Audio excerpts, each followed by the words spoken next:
কে কে কে ওখানে? ভূত এফএম।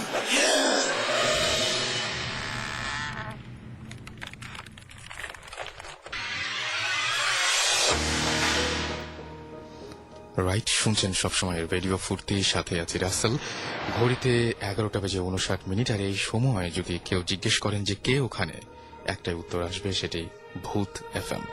ভূত এফএম যারা এখন জয়েন করলেন আমাদের সাথে, তাদের সবাইকে জানাচ্ছি অনেক অনেক অনেক শুভেচ্ছা। এবং আজকে পুরোটা সময় জুড়ে আমি আছি আমাদের সাথে, আপনাদের সাথে রাসেল, সেই সাথে আমাদের সাউন্ড ইঞ্জিনিয়ার মাসুম আছেন, এবং সেই সাথে আছেন আমাদের অনেক অনেক অনেক অনেক গেস্ট এবং আপনাদের অসংখ্য এসএমএস। এবং সেই এসএমএস এর মধ্যে থেকে কিছু এসএমএস পড়বো, তবে তার আগে আজকে প্রতিদিনই এসএমএস দিয়ে শুরু করি, আজকে একটা মেল দিয়ে শুরু করতে চাই। যাই হোক, তার আগে আমি বলি যে যারা আমাদের এসএমএস পাঠানোর নিয়মটি হচ্ছে, এখানে শাউট লিখে স্পেস দিয়ে আপনার নাম লিখে স্পেস দিয়ে আপনার মেসেজ লিখে পাঠিয়ে দেবেন 9840 নাম্বারে। আর যারা ইমেইল করতে চান তারা যেটা করতে হবে, bhuthfm@radiofurti.fm। এখানে অবশ্যই ইমেল করবেন যারা এই স্টুডিওতে আসতে চান বা বড় ধরনের ঘটনা শেয়ার করতে চান। আর এমনিতে এসএমএস এর মাধ্যমে আপনারা ছোট ছোট ঘটনা আমাদের সাথে শেয়ার করতে পারেন, জাস্ট অনেক অল্প কথার মধ্যে যদি কোনো ঘটনা শেয়ার করা সম্ভব হয়। আজকে আমি যে ঘটনাটা শুরুতেই বলবো সেই ঘটনাটা আমার না, সেই ঘটনাটা আমাদেরকে পাঠিয়েছেন রুমানা খান, ঢাকা ক্যান্টনমেন্ট থেকে। এবং সেই রুমানা খানের ঘটনাটা আমরা শুরু করছি আছে সেই ঘটনা দিয়েই। রুমানা খান লিখছেন, আমি আজকে যে ঘটনা বলবো এটা আমার শোনা ঘটনা। আমার ফ্রেন্ডের চাচা একবার তার ফ্রেন্ডের সাথে তার ফ্রেন্ডের গ্রামের বাড়িতে গিয়েছিল। তাদের বাড়িতে খুব সম্ভবত বিয়ে ছিল, বাট আনফর্চুনেটলি বিয়ে বাড়িতে একজন লোক মারা যায়, সো তাকে পোস্টমর্টমের জন্য ঢাকায় নিতে হবে।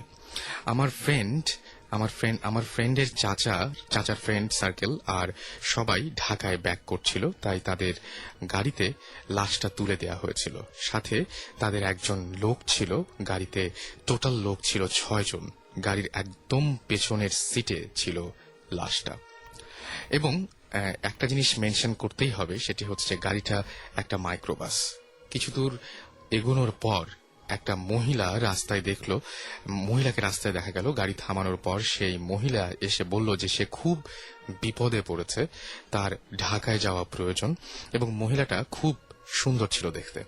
তারা মহিলাটাকে লিফট দিল, কিন্তু তার আগে তাকে বলল যে গাড়িতে সবাই পুরুষ, সামনে বসার কোনো জায়গা নেই, পিছনে জায়গা আছে, কিন্তু ওখানে একটা লাশ রাখা আছে। মহিলা লাশটার সাথে বসতে রাজি হয়ে গেল। মনে প্রশ্ন জাগলেও কেউ কিছু জিজ্ঞেস করল না। মহিলাটাকে নিয়ে এবার গাড়ি চলা শুরু করলো। কিছু দূর যাওয়ার পর গাড়ির পেছনে গাড়ির ড্রাইভার তাকালো মিররের মাধ্যমে, এবং মিররে সে দেখলো যে একজন কুৎসিত মহিলা, ঠিক যেখানে একটা সুন্দর মহিলা ছিল সেখানে একটা কুৎসিত মহিলা লাশটার পাশে বসে বসে লাশটার গা থেকে মাংস নিয়ে এনে খাচ্ছে। সে চোখের ভুল ভেবে তা ইগনোর করলো এবং কাউকে কোনো কিছু বলল না। এবং ঢাকায় আসার পর মহিলাটার কোনো চিহ্ন গাড়িতে খুঁজে পাওয়া গেল না। আর লাশটার বেশ কিছু জিনিস, মানে গায়ে থেকে বেশ কিছু জিনিস, যেমন হার্ট, কিডনি, এরকম অনেক কিছুই ছিল না। এবং মহিলাটাকে পরে পাওয়া যায়নি। যখন ঢাকায় এসে গাড়িটা থামলো তখন সেই মহিলার কোনো অস্তিত্ব সেই গাড়িতে ছিল না। এরকমই একটা ঘটনা শেয়ার করছেন আমাদেরকে রুমানা খান, ঢাকা ক্যান্টনমেন্ট থেকে।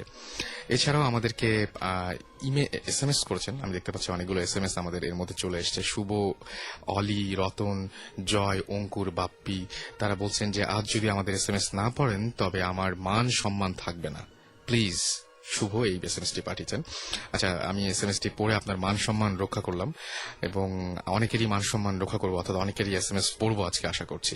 এছাড়াও রিশান আমাদের এসএমএস করে বলেছেন টুডে উই নিড, আচ্ছা আমাদের অনেক অনেক অনেক ভয়ঙ্কর ঘটনা দরকার, সেটা তিনি বলেছেন। আমরা ট্রাই করব। এই ঘটনাগুলো আসলে বেসিক্যালি আমাদের হাতে না, আপনাদের হাতে, কারণ আপনারা ইমেল করেন, আপনারা দারুণ দারুণ সব ঘটনা পাঠান বলেই আমরা সেগুলো আপনাদের সামনে বলতে পারি। আমাদেরকে ঘোস্ট ফাইন্ডার লিখেছেন যে আই লাইক ভূত এফএম, ইটস নাইস প্রোগ্রাম। এবং তিনি বলছেন ঘোস্ট কামিং, পিপল আর রানিং। ওকে, আচ্ছা পৃথু লিখেছেন যে ভাইয়া আজ, আচ্ছা পৃথুর এসএমএসটি হচ্ছে যে আজকে তিনি সুমন ভাইয়ের গান শোনাচ্ছেন। ওকে, রূপা লিখেছেন ঢাকা থেকে যে ওয়েট করছি ভূত এফএম এর জন্য, ভয় পাওয়ার জন্য। আচ্ছা, ভয় পাওয়ার জন্য ওয়েট করে আছেন, দেখি কতটা ভয় লাগাতে পারি। অবন্তিকা এসএমএস করেছেন, লিখেছেন যে আজকে যদি এসএমএস না পড়ি তাহলে জিন চালান দেবেন। না, এত সাহস নেই, বরং এসএমএসটা পড়ে ফেললাম। এছাড়াও আমি দেখতে পাচ্ছি এখন আমাদের এসএমএস করেছেন সজীব, এসএমএস করেছেন এবং তিনি মনে সাহস রাখার চেষ্টা করছেন। ওকে, সেটা ভালো আপনার জন্য। বিজয় লিখেছেন ময়মনসিং থেকে এবং তিনি ভূত এফএম অনেক পছন্দ করেন, সেটাই বলেছেন। লাবিব লিখেছেন রাজশাহী থেকে এবং আমাদেরকে আশিক এসএমএস করেছেন। এছাড়াও এসএমএস করেছেন ডেড বয়। মন্টি এসএমএস করেছেন আমাদেরকে কেরানীগঞ্জ থেকে। জিতু এসএমএস করেছেন। এছাড়াও এসএমএস করেছেন দেওয়ান জাকারিয়া। জিয়া এসএমএস করেছেন আমাদেরকে। এসএমএস করেছেন ফয়সাল। এসএমএস করেছেন আমাদেরকে আশিস, জন, ফাহিমা, মৌ, তপু, কিশোর, আকিদ। এসএমএস করেছেন আমাদেরকে বাঁধন, তুহিন সহ আরো অনেকে। যারা এখন এসএমএস করেনি বা করতে চাচ্ছেন তাদেরকে নিয়মটি বলে দেই। শাউট লিখতে হবে, SHOUT শাউট লিখতে হবে, স্পেস দিয়ে আপনার নামটা লিখতে হবে, স্পেস দিয়ে আপনার ঘটনাটা ছোট্ট করে লিখে ফেলতে হবে এবং পাঠিয়ে দিতে হবে সেটা 9840 নাম্বারে। আর এই মুহূর্তে আমাদের সঙ্গে স্টুডিও ভর্তি আপনাদের জন্য গেস্টরা অপেক্ষা করে আছেন, যাদের প্রত্যেকেই রয়েছে একটি করে ঘটনা এবং একটির বেশিরও অনেকের ঘটনা রয়েছে। দেখি সময়ে কুলালে প্রত্যেকের কাছ থেকে আমরা কিছু কিছু ঘটনা জানবো। আমরা শুরুতেই পরিচিত হচ্ছি। আমি পরিচিত হওয়ার কিছু নাই, চেহারা দেখা যাবে না, বাট আমি বলি যে পরিচিত হচ্ছি প্রথমে হায়দারের সাথে। হায়দার, আপনার পরিচয়টা একটু দেবেন প্লিজ। হ্যালো, আমি হায়দার। আমি একটা টেলকো ইন্ডাস্ট্রিতে জব করছি ফর 5 years। সো আমি আমার আজকে অনেকগুলো ঘটনা থেকে একটা ঘটনা আশা করি আপনার সাথে শেয়ার করতে পারবো। হায়দার এসেছেন আজকে এখানে সপরিবারে। সো যারা কষ্ট করে স্টুডিওর বাইরে বসে আছেন, আশা করছি আমাদের শুনছেন, তাদেরকে অনেক অনেক ধন্যবাদ বাইরে কষ্ট করে বসে থাকার জন্য। আমরা মনে করছি যে আজকে হায়দার ঘটনাটা আপনাদের সবার ভালো লাগবে। আমরা সরাসরি গল্পে বা ঘটনায় চলে যাই। ওকে, আচ্ছা, সো ঘটনাটা আমি একটু পেছন থেকে বলি, তাহলে হয়তো আপনাদের অনেকের ব্যাপারটা বুঝতে সহজ হবে। সো আমার অফিসের একবার আমরা 3 কলিগ এবং আমি টোটাল 4 জন মিলে প্ল্যান করি যে আমরা সিলেটে বেড়াতে যাব। সো এরকম একটা প্ল্যানে করার পরে আমরা সবাই মিলে ছুটিটা একসাথে নিই। পরবর্তীতে আমাদেরই এক কলিগ, ওর ওয়াইফের মাধ্যমে, ওর নাম হচ্ছে মুস্তাফিজ, ওর ওয়াইফকে বলে আমরা একটা সিলেটে একটা বাংলোতে আমরা উঠি। হায়দার, আমি একটু হেল্প করি। জি, প্লিজ। সেটা হচ্ছে যে আমি যেহেতু ঘটনাটা আগেও শুনেছি, সুতরাং আমি হেল্প করি যে কোনো একটা কারণে আমি একদম গল্পটার যেখান থেকে শুরু করবো আমরা সেটা একটু বলি। সেটা হচ্ছে কোনো একটা কারণে হায়দাররা সবাই মিলে যেভাবে বললো যে সেখানে সিলেটে গিয়েছিল এবং সিলেটে যাওয়ার পরে হায়দাররা যেটা হয়েছিল যে কোনো একটা ফ্রেন্ড একটা পর্যায়ে ফেরার পথে কেউ একজন একটা মাজারে যেতে চেয়েছিল, তাই না? সেটা হচ্ছে শাহপরানের মাজার। সেই মাজারে যেতে চেয়েছিল এবং সেই মাজারে যেতে নিয়ে বাকি কেউ রাজি হয়েছিল, শুধু একজনই যেতে চেয়েছিল। এবং মাজারে না যাবার ফলে রাস্তায় ফেরার পথে একটা ঘটনা হয়েছিল এবং ফেরার পথে কি হলো ওখান থেকে আমরা শুনি। ফাইন। ওকে, সো আমরা তখন ফিরছি, আমরা প্রায় ঢাকার কাছাকাছি। সো আমরা যেটা চেষ্টা করছিলাম, যেহেতু রাত অনেক বেশি হয়ে গেছে, তো আমরা চেষ্টা করছিলাম একটা শর্টকাট ধরতে। সো শর্টকাট ধরার জন্য আমরা 5 জন একটা জায়গা আছে, এটা ঘোড়াশাল হয়ে এটা টঙ্গী দিয়ে বের হয়। সো ওই রুটটা আমরা ঢুকি ওইখানে। তখন প্রায় 11:30 বা 11:15 এরকম বাজে। সো যেহেতু আমরা সবাই বেশ একটা ফুর্তিতে মুডে ছিলাম, সো আমরা বেশ গান শুনছি। সো আসার সময় আমরা ওই ওয়ে দিয়ে এসেছিলাম। সো জনপ্রিয় একটা গানটা কোনটা যেন ছিল? এটা ওই সময় খুব ফেমাস একটা গান ছিল, সিং ইজ কিং। সো মুভিটা ওই দ্যাট টাইমে ওটা রিলিজ হয়। সো ওই গানটা ছিল আমাদের জন্য খুব হিট একটা গান। সো আমরা যাওয়ার সময় অনেক সময় ধরে এই গানটা শুনেছি এবং আসার সময় এটা শুনছিলাম। সো এরকম গান শোনার এক পর্যায়ে আমরা 3 জন বা 4 জনে মিলে চিৎকার করে সাউন্ড সিস্টেমের সাথে গানটা গাচ্ছে। সো আসার পথে হঠাৎ করে দেখি যে রাস্তাটা বেশ ভাঙা। হ্যাঁ, সো রাস্তা যেহেতু ভাঙা, সেহেতু আমি গাড়িটা বেশ আস্তেই চালাচ্ছি, মাঝে মাঝে 40, মাঝে মাঝে 50। সো আমাদের এক কলিগ বলল যে মুস্তাফিজ, ও বললো যে আসার সময় তো রাস্তাটা তো ভাঙা ছিল না। আমি বলছি, দেখো আমরা তো দিনের বেলা আসছি, হয়তো এর জন্য আমরা ভাঙাটা ফিল করতে পারি না। রাতের বেলা যাচ্ছি, আস্তে আস্তে সবাই বেশ টায়ার্ড, হয়তো এর জন্যই ভাঙা লাগছে। সো ব্যাপারটা ইগনোর করলো, বললো হ্যাঁ হতেও পারে। সো আমি যেহেতু আস্তে আস্তে যাচ্ছি, যেতে যেতে হঠাৎ করে আমি জাস্ট গাড়িটা ব্রেক করে ফেললাম এই কারণেই যে আমার মনে হচ্ছে রাস্তাটা শেষ, মানে রাস্তাটা ওখানে ডেড এন্ড। তো আমার গাড়ি থামানো দেখে সবাই আমরা গাড়ি থেকে নামলাম। গাড়ি থেকে নেমে দেখি যে রাস্তা কাটা, সামনে জাস্ট একটা নদী এবং নদীটা বেশ জোরে এটা স্রোত বইছে, একদম রাস্তার সামনেই। হ্যাঁ, একদম রাস্তার সামনেই, মানে একদম ওইটাই ডেড এন্ড। তো আমরা তো সবাই বেশ অবাক যে ব্যাপারটা কি, আমরা যে রাস্তা দিয়ে ঢাকা যাব, রাস্তা তো এটা সেটা না। সো রাস্তাটা এরকমও না যে কোন একটা বেড়া দেয়া ছিল, এরকম কিছু না। সো আমরা ফার্স্ট অফ অল যেটা মনে করলাম যে হ্যাঁ আমরা হয়তো বা ভুল রাস্তায় চলে এসেছি। সো আমরা গাড়িটা যে ব্যাক করব, ওরকম ব্যাক করার মতো, টার্ন নিয়ে ব্যাক করার মতো রাস্তাটা ছিল না, কারণ রাস্তাটা এতটাই ন্যারো। সো ওরা সবাই আমাকে হেল্প করলো যে ব্যাকে নেওয়ার জন্য। সো কিছু দূর ব্যাকে যাওয়ার পর আমি দেখলাম যে একটা মাঠে অনেকগুলা ট্রাক্টর পার্ক করা, কিন্তু কোনো বাসা নাই ওই সাইডটাতে। সো ওইখানে খুব ইজিলি গাড়িটা ঘুরালাম, ঘুরিয়ে গাড়িটা যাওয়ার পথেও রাস্তাটা বেশ ভাঙা। সো যেহেতু একবার একটা ইনসিডেন্ট ঘটছে, সো আমি ওইভাবে আর কি সাবধানেই যাচ্ছি। But in the mean time হঠাৎ করে খাট করে একটা আওয়াজ, মানে আওয়াজ হওয়ার সাথে সাথে গাড়িটা একটা শেক করে উঠছে। তো আমরা সবাই বললাম যে কি ব্যাপার, হোয়াটস দ্য গোয়িং অন। তো দেখলাম যে গাড়িটা একদিকে কাত হয়ে আছে। আচ্ছা। তো সাথে সাথে আমরা সবাই নামি গাড়ি থেকে নেমে দেখি যে গাড়িটা সামনের বাম দিকের চাকাটা জাস্ট রাস্তা থেকে বের হয়ে একটা গর্তের মধ্যে পড়ে গেছে। এবং গর্তটা মানে নিচে কোনো মাটি নাই, মানে এক পাশে হচ্ছে নদীটা, ওই পাশ দিয়ে নদী বয়ে যাচ্ছে, আর আমাদের চাকাটা ওটাতে পড়েছে, এবং আরেকটা চাকা বেশ উপরে উঠে আছে। আচ্ছা। সো আমি আবার স্টিয়ারিং এ বসে ব্যাক গিয়ার দিচ্ছি, বাট গাড়িটা কাজ করছে না, কারণ একটা চাকা নিচে, একটা চাকা বেশ উপরে। So in the mean time আমরা দূর থেকে দেখি যে একজন বয়স্ক ভদ্রলোক হেঁটে হেঁটে আসছেন। তো তাকে দেখে আমাদের তখন বেশ একটু আশা জাগলো যে হ্যাঁ হয়তোবা উনি আমাদের হেল্প করতে পারবে, যেহেতু ট্রাক্টর গুলো ওখানে দাঁড়ানো, কাউকে বলে যদি ট্রাক্টর দিয়ে দড়ি বেঁধে গাড়িটা পেছনে নেওয়া যায় তাহলে আমাদের জন্য খুব হেল্পফুল হয়। বাট উনি যে এসে যেটা বললেন যে এখানে কোনো লোকালয় নেই, সো সবাই এখানে ট্রাক্টর গুলা পার্ক করে সবাই পার্শ্ববর্তী কোনো গ্রামে চলে যায়, বাট এখানে ওটাই। তো উনি আমাকে যেটা বললেন যে আপনারা একটা কাজ করেন, আপনারা তিনজনে মিলে একজন স্টিয়ারিং এ বসেন আর তিনজন মিলে গাড়িটা উঠান। সো ওনার কথা মতোই আমার ওই 3 কলিগ চেষ্টা করছে, বাট তিনজনের সত্যি এটা হচ্ছে না।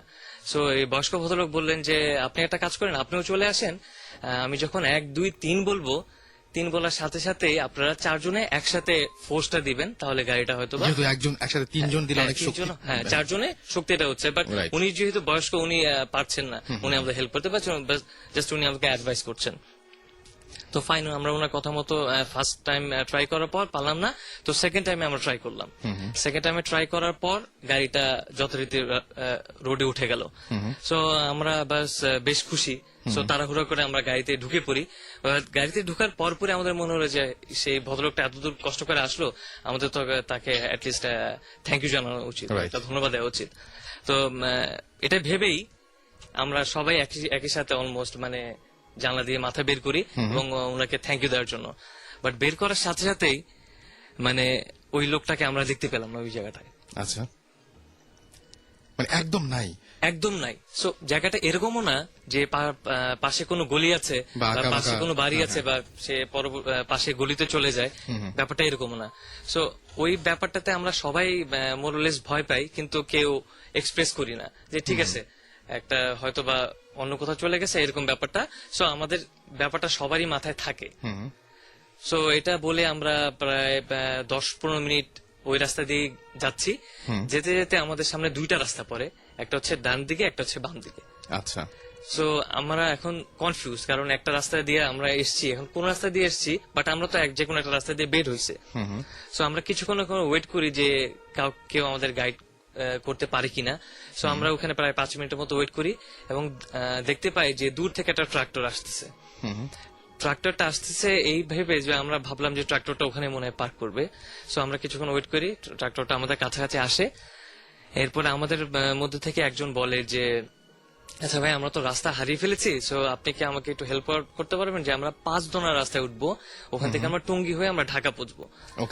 সো উনি বলে হ্যাঁ ভাইয়া, আপনারা তো ভুল রাস্তায় চলে এসছেন, আপনারা যেটা করেন, আপনারা বাম দিকে যে রাস্তাটা দেখা যাচ্ছে এটা বরাবর আপনি চলে যান, 20 থেকে 25 মিনিট গেলেই আপনারা মেন রোডের উপরে উঠে যাবেন, এরপরে জাস্ট ডানে মোড় নিলেই আপনারা ওই ব্রিজের উপরে উঠে যাবেন। সো আমাদের হাতে ওনার কথা বিশ্বাস করা ছাড়া আর কোনো ওয়ে ছিল না। সো আমরা ওনার কথা শুনে আমরা সবাই বেশ আশ্বস্ত, okay fine, now we are in right track. So আমরা তখন ওই রাস্তা দিয়ে যেতে থাকি। উনি যেহেতু 25 মিনিটের কথা বলছেন, সো আমরা মাথায় ওটাই রেখে দিয়েছি। 20 মিনিট গাড়ি চলছে, ওই রাস্তাটাও বেশ খালি, প্রায় আমার গাড়ি 60-70 এরকম করে চলছে।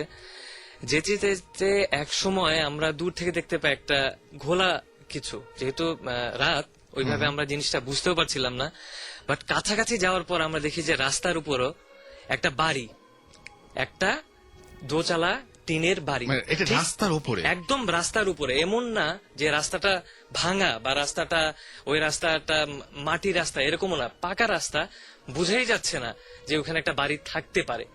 এটা তো হয় না যে সম্ভবই না, হ্যাঁ, মানে রাস্তা কখনো আমরা শেষ, দেখি না আমরা যে কোনো- কাঁচা বাড়ি দিয়ে কাঁচা রাস্তা দিয়ে যাচ্ছি, ওই সময় একটা বাড়ি, থাকতেই পারে, এরকম হ্যাঁ। না, পাকা রাস্তা শেষ, পাকা রাস্তা থেকে শুরু হয়েছে একটা বাসা। So, Okay. এই ব্যাপারটা দেখেই আমরা সবাই বেশ ভয় পাই। তখন আমাদের মধ্যে দুইটা জিনিস আছে, যে হ্যাঁ হতে পারে যে খারাপ কিছু আমাদের মিসগাইড করছে, অথবা হতে পারে যে ওই যেখানে ট্রাক্টর দুজন আমাদের বলেছে এই রাস্তায়, ওরা আসলে ট্রাক্টরে কেউ না, ওরা ডাকাতের কেউ। আচ্ছা, সো দ্রুত আমি গাড়িটা ওখানে ঘুরাই, বাট গাড়ি আমি চালাই না। তিনজনের সাথে আমি কথা বলি, আমার কলিগের সাথে, যে এখন আমাদের কি করা উচিত। তখন সবাই মিলে একটা প্ল্যান করি যে ঠিক আছে, এখন আমরা যেটা করব, এখন আমরা রাস্তাটা এই রাস্তা দিয়ে যাব এবং আমরা ওই 3 রাস্তার মোড়ে উঠবো, বাট একটা জিনিস করতে হবে, আমরা গ্লাস উঠায় রাখবো, যদি ওনারা ডাকাত হয় তাহলে অবশ্যই হয়তো আমাদের ঠেকানোর চেষ্টা করবে, অথবা আমাদের গাড়ি নিয়ে যাবে, অথবা আমাদের কাছ থেকে জিনিস নিয়ে যাবে। তখন আমি ওদেরকে বলি, তাহলে কি নিজে বাঁচবা নাকি ওদেরকে মারবা? তখন সবাই বলে যে ঠিক আছে বাবা, আগে নিজে বাঁচি, যদি ডাকাত হয় তাহলে আমরা ওদের উপর দিয়ে চলে যাব। তো এই কথা বলে আমি গ্লাস লাগাই দিই গাড়ির, এরপরে যাওয়া শুরু করি। বাট যেই 20 মিনিটে আসছি, তার থেকেও আমরা দ্রুত যাচ্ছি, বাট মনে হচ্ছে রাস্তা যেন আর ফুরোচ্ছে না। বাট ওই সময় আমাদের এক কলিগ বলে যে আমরা কি আবার ভুল রাস্তায় যাচ্ছি নাকি, যে রাস্তা দিয়েছে? আমি বলছি, না, রাস্তা তো একটাই ছিল, এটাই। তো আসলে আমরা 20 মিনিটে ওখানে পৌঁছি, বাট মনে হচ্ছিল যে অনেক লম্বা একটা পথ। যাওয়ার পরে দেখি যে রাস্তাতে কেউ নাই, একদম কেউ নাই, একদমই কেউ নাই। আমরা যেটা ভয় করছিলাম যে হয়তো ওরা যদি ডাকাত হয় তাহলে দেখবো যে আমাদের জন্য ওয়েট করছে, আরো দল বল আরো বেশি বেড়ে গেছে, বেড়ে গেছে, এরকম হ্যাঁ। কিছু না, আরো শুনছান জায়গাটা, আরো শুনছান। তখন জাস্ট আমাদের সবার গা হিন্দি উঠে, আমারও এখন বলতে বলতে আমার লোম খারাপ যাচ্ছে, সিরিয়াসলি এরকম একটা মোমেন্ট। তখন আমরা রাস্তা আমাদের একটাই, এক রাস্তা দিয়ে এসছি, আর এক রাস্তা দিয়ে বের হবে। হচ্ছি, রাস্তা আমাদের একটাই। তো ওই রাস্তা দিয়ে আমরা কতটুকু যাব, আদৌ কি যাব না ভোর পর্যন্ত এখানে অপেক্ষা করব? That's the main thing. কোনো ওয়ে নাই, ওই রাস্তা দিয়ে আমাদের যেতে হবে। তো ওই রাস্তা দিয়ে আমরা যাচ্ছি, কিছু দূর যাওয়ার পর ছোট্ট একটা টঙের দোকানের মতো ছোট একটা স্টেশন বলা যায়, যে বাস স্টেশন বলবো না, ওটাকে টেম্পো বা রিক্সা স্ট্যান্ড এরকম কিছু, ছোট্ট একটা দোকানে 3-4 জন বসে আছে। সো ওদেরকে আমরা আবার জিজ্ঞেস করি যে ভাইয়া, আমরা তো এই অবস্থা, আমরা ঢাকার দিকে যাব। তো উনি বললো যে আপনি এই রাস্তা দিয়েই যান, এই রাস্তা দিয়ে যেতে যেতে আধা ঘন্টা, আস্তে আস্তে গেলে আধা ঘন্টা, আর যদি দ্রুত যান তাহলে হয়তো বা 20 মিনিট লাগতে পারে। আচ্ছা, তো যেহেতু আমাদের হাতে আর অপশন ছিল না, আমরা ওই বিশ্বাস রাস্তা দিয়েই করতেই আমরা হবে। শুরু করি।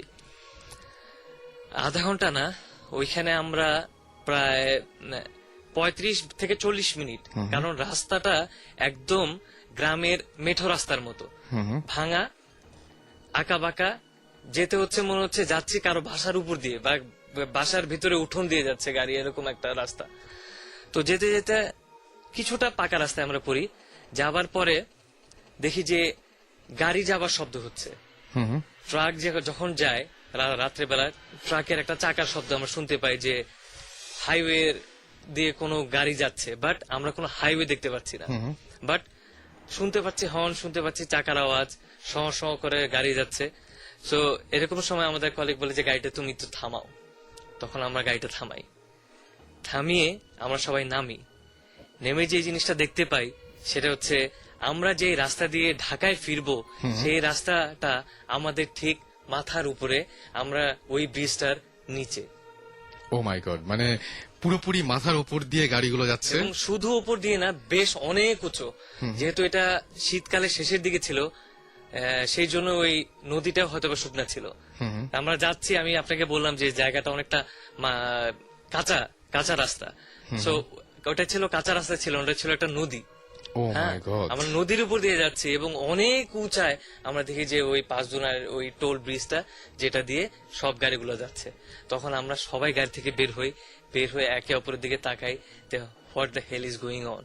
এটা একবার না, এটা আমাদের সাথে 3-3 বার ঘটলো এবং আমার সাথে যারা ছিল সবাই আমারই অফিসের কলিগ, এবং এটা অস্বীকার আমরা কেউ করতে পারছি না। ঠিক যে কলিগটা আমাদের সাথে আসছিল এবং যে বলছিল যে হায়দার চলো আমরা নামি, আমরা একটু শাহপরার মাজারটা ঘুরে আসি, জাস্ট আমি ওরকম যেটা বিশ্বাস করি বা অবিশ্বাস করি এরকম কিছু না, কিন্তু তাড়াতাড়ি ফিরতে পারবো, তাড়াতাড়ি ফিরবে, এমনি রাত হয়ে গেছে, সো এর জন্য আমরা চলে আসি। সো ও তখন আমাকে বলল যে ওইখানে না যাওয়ার কারণেই হয়তো বা আজকে আমাদের এই অবস্থা। পথটা ভুল হলো। আচ্ছা হায়দার, একটা কথা আপনি বলছিলেন, সেটা হচ্ছে যে এই রাস্তাতে এরকম ঘটনা আগেও ঘটেছে। তো এরকম ঘটনা আপনি শুনেছেন যে মানে অনেকের কাছে যে এরকম ঘটনা মানে অনেক রাস্তায় প্রবলেম হয়? ঘটনা অনেকে আমাকে বলেছে এরকম যে রাস্তাটা টঙ্গী হয়ে পাঁচদোনা, ঘোড়াশাল হয়ে পাঁচদোনা দিয়ে বের হয়, অনেকে আমাকে বলেছে এই জায়গায় নাকি অনেক বড় বড় আগে কবরস্থান ছিল।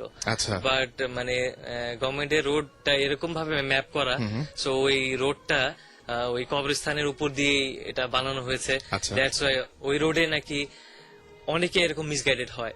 হ্যাঁ, আচ্ছা, আমি এটাও শুনেছি যে অনেক ট্রাক ড্রাইভার যারা আছে বা যারা হচ্ছে মানে হাইওয়েতে সবসময় যাওয়া আসা করে বা যারা বাস চালান, তারা মাঝে মাঝে এরকম হয় যে রাতের বেলা একদম পুরোপুরি সুস্থ অবস্থাতেও দেখতে পান যে দুটো রাস্তা, মানে জাস্ট একটা রাস্তা হঠাৎ করে দুই দিকে চলে গেছে। হাইওয়ে এরকম হয় না সাধারণত, হাইওয়ে এরকম হয় না। এবং ওইখানে একটা বাড়ি আছে, সো ওই বাড়িটা এরকম যে রাস্তাটা কার্ভ হয়েছে, আপনি যেটা বললেন ঠিক একই রকম আমি ঘটনা শুনেছি। বা যারা চালায় তখন দেখে ওই বাসার উপর দিয়ে রাস্তাটা। আচ্ছা, এরকম অনেক ঘটনা হয়েছে, অনেক ট্রাক ওই বাসায় হিট করেছে। ওকে ওকে।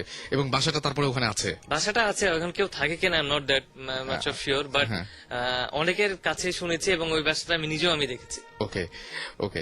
সো আমরা একটু কিছু এসএমএস পড়ে ফেলি। আমাদেরকে এসএমএস করেছেন, দেখতে পাচ্ছি মিস্টার টিপু, মোহাম্মদ টিপু, এছাড়াও এসএমএস করেছেন দোলন, এসএমএস করেছেন হুমায়ুন, নিঝু এসএমএস করেছেন বাংলার ভূত, এসএমএস করেছেন রাজীব, এবং এসএমএস করেছেন আমাদেরকে দেখতে পাচ্ছি যে অয়ন এসএমএস করে বলেছেন যে লঞ্চে করে তিনি বরিশাল থেকে ঢাকা ফিরছেন এবং ভূত এফএম শুনতে শুনতে। বাহ, চমৎকার একটা মানে পরিবেশ চারপাশে বুঝতে পারছি। রুমও লিখেছেন ভাইয়া খুব ভয় লাগছে। থ্যাংক ইউ হায়দারকে যে ভয় দিতে পারার জন্য।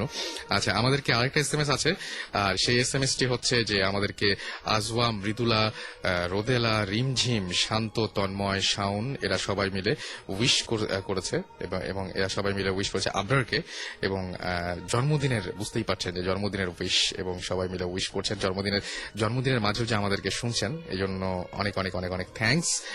আর আমাদেরকে এছাড়াও এসএমএস করেছেন মুন্না, এসএমএস করেছেন খুলনা থেকে তিনি, সুমিত এসএমএস করেছেন ঢাকা থেকে, আমাদেরকে এসএমএস করেছেন তেপান্তরের রাজপুত্র চট্টগ্রাম থেকে, এবং তিনি বলেছেন যে তার এসএমএস না পড়লে তিনি জুজুকে খবর দেবেন না। জুজুকে খবর দেওয়ার কোনো দরকার নাই, আমি এসএমএস পড়ে ফেলেছি। এছাড়া আমাদের গ্যান্ডারিয়া থেকে এসএমএস করেছেন মুরাদ, এসএমএস করেছেন আবির। আমি একটা খবর দিয়ে দিই যে আমরা ছোট্ট একটা ব্রেকে কিছুক্ষণের মধ্যে চলে যাব, কারণ আমাদের সাথে জয়েন করবেন কিছুক্ষণের মধ্যে ভৌতিস টিম, এবং ভৌতিস টিম এই মাঝখানে চলে এসছেন আমাদের মাঝে। আমরা তাদেরকে মানে তারা যে এসছেন আজকে অনেক ব্যস্ত ছিলেন, অনেক ব্যস্ততার মাঝখানেও আপনাদের সাথে জয়েন করবেন এবং আপনাদের অনেক প্রশ্নের উত্তর দিবেন। আর সেই জন্যই বলবো যারা এসএমএস করতে চান তারা শাউট লিখে স্পেস দিয়ে আপনার নাম লিখে স্পেস দিয়ে আপনার মেসেজ লিখে পাঠিয়ে দিন 9840 নম্বরে। সাব্বির উত্তরা থেকে লিখেছেন যে ভূত এফএম আমার পাশে ভূত। ওকে।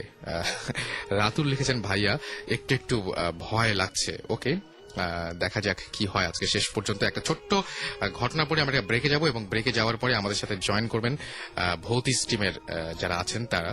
এবং আমি বলে রাখি যে এর আগে বলি যে মুর্শিদাবাদ ইন্ডিয়া থেকে এবারও আমরা একটা এসএমএস পেয়েছি, সেই এসএমএসটা আমরা আশা করছি পড়তে পারবো একটা সময়।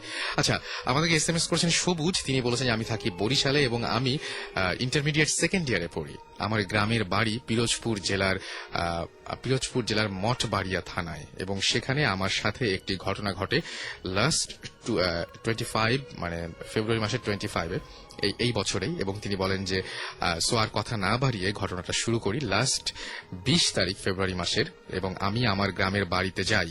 সময় বেশ ভালো কাটছিল and everything was fine. Okay, but যে ঘটনাটা হয়েছে সেটা হচ্ছে যে 25 তারিখে ছিল ফ্রাইডে। আমার স্পষ্ট মনে আছে যে ঘড়িতে তখন সময় রাত 10টা, ঘরে আমি ছাড়া আর কেউ ছিল না। টিভি দেখতে দেখতে হঠাৎ ইলেকট্রিসিটি চলে যায়, সো একটু বোরিং লাগছিল, তাই পকেট থেকে মোবাইলটা বের করে গেমস খেলতে লাগলাম।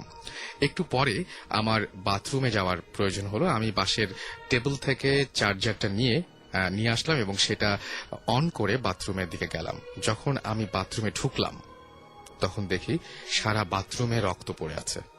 আমি প্রচন্ড ভয় পাই এবং ঘরের দিকে দৌড়ে আসি। আমার হাতে চার্জার লাইটটা ছিল, তাতে আমি স্পষ্ট দেখতে পাই যে ঘরের যে জায়গায় বসে আমি মোবাইলে গেম খেলছিলাম সেই জায়গায় বসে আছে আমার চেহারার মতো আরেকটি ছেলে। অর্থাৎ আমি আমাকেই দেখতে পেলাম এবং সে আমার মোবাইলটা দিয়ে গেমস খেলছিল। আমি চিৎকার দিয়ে অজ্ঞান হয়ে যাই। যখন আমার জ্ঞান হলো তখন দেখি আমি বিছানায় শুয়ে আছি এবং আমার চারপাশে বসে আছে আমার মা বাবা সহ পরিবারের সবাই। সো এই ঘটনাটা আমাদেরকে পাঠিয়েছেন সবুজ। থ্যাংক ইউ সবুজ, এত সুন্দর একটা ঘটনা আমাদেরকে বলার জন্য। আর এছাড়াও আমি বলবো যারা SMS করতে চান তারা মোবাইলের মেসেজ অপশনে গিয়ে টাইপ করুন SHOUT শাউট স্পেস আপনার নাম স্পেস আপনার মেসেজ পাঠিয়ে দিন 9840 নাম্বারে। রোহান ধানমন্ডি থেকে SMS করেছেন এবং বলেছেন আমাদের সাথে তিনি জয়েন করেছেন। সো আমরা তাকে ওয়েলকাম জানাচ্ছি। এছাড়াও আমাদেরকে SMS করেছেন স্বপ্নহীন বালক, ভূত FM শুনছেন তিনি। তনয় SMS করেছেন দারুণ জমে উঠেছে ভূত FM, থ্যাংক ইউ। মিজান লিখেছেন মিরপুর থেকে।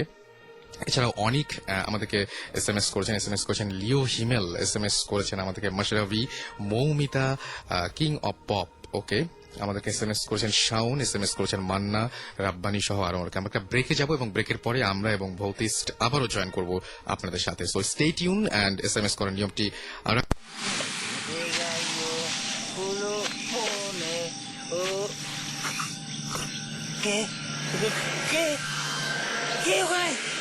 ভূত FM।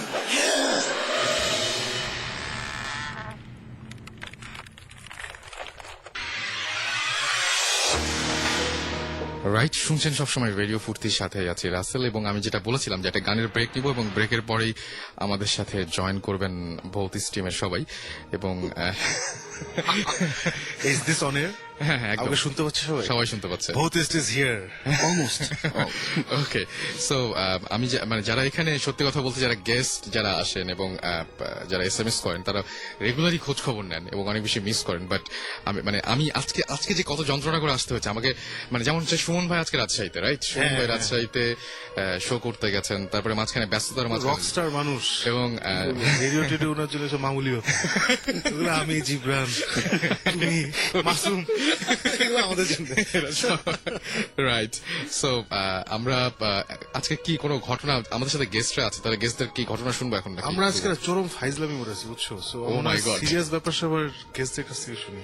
ওকে, আচ্ছা আমরা ফাইজলামি করবো।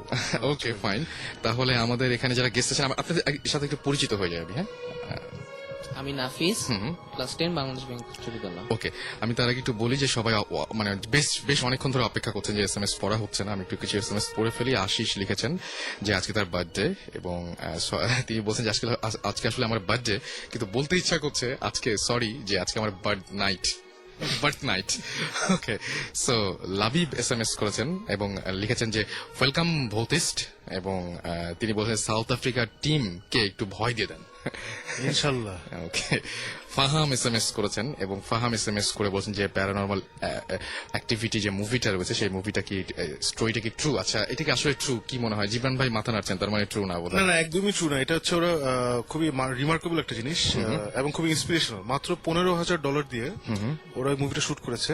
আচ্ছা, এবং মুভিটা কিন্তু এই পার্ট 1 যেটা ওরা দেখলেই বোঝা যায়, সাউন্ড খুবই একদম ডাবিং করে নাই, ওরা যা ছিল তাই নিছে, কিছুই নাই, একটা ক্যামেরা দুইটা ক্যামেরা দিয়ে করছে। তার মানে বলা যায় যে ডিফারেন্ট একটা ফর্ম ইউজ করেছে, টোটালি ডিফারেন্ট ফর্ম এবং টোটালি মেড আপ। আর এটা দুটো এন্ডিং আছে, which ending you want to see এরকম টাইপের। ওকে, তাহলে এটা সত্যি যে এটা কোন একটা এরকম সত্যি একটা মিথ্যা কথা, সেটাই। মৌমিতা লিখেছেন আমাদেরকে। মৌমিতা বলেছেন যে আমার SMS না পড়লে এবার খবর করবেন তিনি। বেশ, আচ্ছা, পড়ে ফেললাম। এছাড়াও আমরা দেখতে পাচ্ছি যে পলাশ আমাদের SMS করেছেন, লিসা SMS করেছেন। এছাড়াও আচ্ছা, তিনি বলেছেন যে ভূত FM এর ডিটেল একটা স্টোরি যদি তিনি SMS করতে চান তাহলে কি চাই, ইমেল করতে পারবো না। আচ্ছা, ইমেল না করলে সম্ভব না, কারণ এসএমএস এ পুরো বড় ঘটনা কিন্তু আসবে না আসলে। এছাড়া আমাদেরকে লিখন এসএমএস করেছেন এবং লিখন এসএমএস করে আমাদেরকে জানিয়েছেন যে অনেক কষ্ট করে তিনি ভূত এফএম শুনছেন। ওকে, তুহিন লিখেছেন ভাইয়া আমি এবং ভূত, আচ্ছা দুজনেই শুনছি। Okay fine. আচ্ছা আমরা এখন আমার দুজন মিলে অদ্ভুত আর কি সেটা হচ্ছে যে আমরা এখন সরাসরি চলে যাই যে আমাদের সাথে গেস্ট রয়েছেন তার সাথে একটু পরিচিত হয়ে যাই আমরা। কি নাম আপনার? জি আমি নাফিস। নাফিস, ওকে। আপনার যে ঘটনাটা আছে সেই ঘটনা কি ঢাকার নাকি অন্য কোথাও জি, ঘটেছিল? ঢাকা। ঢাকার। আচ্ছা কি হয়েছিল বলেন। আমি তখন ক্লাস 6-এ পড়ি। মানে তখন অত প্যারানর্মাল বিষয় নিয়ে অত ঘাটাঘাটি করতাম না বা ওগুলা নিয়ে এত চিন্তা ভাবনা করতাম না। তো মাঝখানে আমি হঠাৎ খুব অসুস্থ হয়ে যাই। তো অসুস্থ যখন হই তো যতবারই অসুস্থ হই স্পেসিফিক একটা রুমেই হতাম। আচ্ছা একটা রুমে অসুস্থ হতাম এবং রুমের উপরে কেবিনেট থাকে, ওই জায়গাতে একটা ফেস দেখতাম, কিন্তু ফেসটা সে ঠিক বোঝাতে পারবো না কিরকম। ওকে, ডেভিল ওয়ার্কশপের মতো একটা শিং আছে এমন। তো যাই হোক 3বার অসুস্থ হওয়ার পরে যখন 4র্থবার অসুস্থ হলাম তখন সিরিয়াস খুব অবস্থা। আমার পাশের বাসার বা যত আশেপাশে আঙ্কেল আছে সবাই আসলো এবং সবাই মানে হাল ছেড়ে দিয়েছিল যে আমি হয়তো আর বাঁচবো না, এখানেই শেষ। তো ওখান থেকে আমাকে একটা প্রাইভেট ক্লিনিকে অ্যাডমিট করা হয়। ওখানে আমাকে অনেক ট্রিটমেন্ট দেওয়া হয় কিন্তু তারা কিছু করতে পারছিল না, এমনকি আমাকে একটা ইনজেকশন দিয়েছিল। ইনজেকশনটা খুব রিয়েকশন করেছে, দাগটা এখনো আছে, এখন 3 বছর বা 4 বছর এরকম চলছে, এখনো দাগটা আছে। তো ওইখানে ছিলাম, রাত্রে আমাকে 3টা ঘুম ইনজেকশন পুশ করা হয়, বাট আমার ঘুম আসছিল না এবং পিঠে কেমন জানি মানে কাটা কম্পাসে খুঁচালে যেমন। এইটার জন্য আমি বলছিলাম যে যে আমাদেরকে সুমন ভাই মাঝখানে একটা ছবি দেখেছিলেন, কাটা কম্পাস দিয়ে টানলে বা এরকম করলে যেরকম হয় ঠিক সেই জিনিসটা হতো ওর পিঠে। একটু ফুসুই টাইপের সাইজটা ছিল, ওইরকম উঠেছিল। তো এটা ফজর আজান দেওয়ার সাথে সাথে কমে যায়। এইটা হচ্ছে মানে দ্যাটস ওয়াই আমি বললাম যে মানে জিনিসটা আমার কাছে না বেশ পরিচিত লেগেছে, কারণ আমরা চোখে দেখেছি জিনিসটা একদম। হ্যাঁ অ্যাবসলিউটলি। সেটাই। তারপরে কি হলো? তো ওইখানে আমার ঘুম ইনজেকশন 3টা দেওয়া হয়, তাও ঘুম হচ্ছিল না। তো ফজর আজানের পরে আমার ঘুম হলো। তো ওইখানে 3 দিন ছিলাম। 3 দিন থাকার পরে ডাক্তাররা বললো না, এখান থেকে অন্য কোনো হসপিটালে নিয়ে যান। তখন আমাকে আরেকটা প্রাইভেট ক্লিনিকে, নাম করা দেশের অনেক, নামটা বলতে চাচ্ছি না, তো ওইখানে অ্যাডমিট করা হয়। ওইখানে আমি অলমোস্ট 13 দিন ছিলাম, আচ্ছা। কিন্তু আমার কোনোই কাজে লাগছিল না। তো 3rd ডেতে 7 ডেতে আমি হঠাৎ করে ঘুম থেকে লাফ দিয়ে উঠি। লাফ দিয়ে উঠে আমি চিৎকার করে বলতে থাকি যে নানা দাদা ওদেরকে চলে যেতে বলে, আমি যাব না, আমি যাব না। কিন্তু এখানে ইন্টারেস্টিং ব্যাপার যে আমার নানার ফিসটা মনে আছে, তো দাদার ফিসটা মনে নাই। ইনফ্যাক্ট আমার মাও আমার দাদাকে দেখে নাই, আমার বাবারও মনে নাই দাদার ফেস। আমার বড় ফুফুর খালি মনে আছে। তো বড় ফুফুকে যখন বিবরণটা দিলাম ফেসে বা অনেক বিবরণ দিলাম, তখন বললো হ্যাঁ তোমার দাদা এমন ছিল। তো যাই হোক ওই দিন ওভাবেই কাটে, ঘুমাই। তো সকালে এক কুমিল্লা হুজুরকে বলা হয় ঘটনাটা। তো সে বলে হ্যাঁ ওর একটা পরীর আছর আছে, ওকে পোস্ট করে এরকম। তো ওইখানে 13 দিন থাকার পরে ডাক্তাররা কোনো কিছু করতে পারলো না। তারপর আমাকে রিলিজ দেওয়া হলো, আমি চলে আসলাম। এর মধ্যে একটা কাহিনী হচ্ছে যে কিছুদিন পরেই মানে আমার ভাইয়া আর আমার কাজিন খেলা দেখছিল। তো ওইখানে টিএনটিতে হঠাৎ করে ফোন আসে যে তোরা কি জিন পরি বিশ্বাস করিস? তো আমার ভাইয়া বললেন না, বিশ্বাস করি না। আচ্ছা। তো ভাইয়া ফোনটা রেখে দেয়, মনে করেছিল যে কেউ দুষ্টামি করছে। ফোন রেখে দেওয়ার পরে টিএনটি লাইনটা খুলে ফেলার পরেও 3বার ফোন আসছিল এখানে। লাইনটা খুলে ফেলার পরেও 3বার রিং আসছিল। তো ওইটা আমাদেরকে জানানো হয়নি, হসপিটালে জানানো হয়নি। তো আমি সকালে ঘুম থেকে উঠে বলতেছি যে আম্মু ভাইয়াদের যে কালকে ফোনটা আসছিল ভয় পেতে না কইরো। তো আম্মু বলতেছে কি ফোন আসলো, তুই কি বলতেছিস আবল তাবল। তখন বাসায় ফোন দেওয়া হলো, তখন ভাইয়াকে বলার পরে ভাইয়া বলতেছে হ্যাঁ এরকম ফোন আসছিল, তো এই ঘটনা। তখন আমরা একটু ভয় পাইলো যে ঘটনাটা কি। তো আমাকে হসপিটাল থেকে রিলিজ দিল, আমি বাসায় এসে পড়লাম।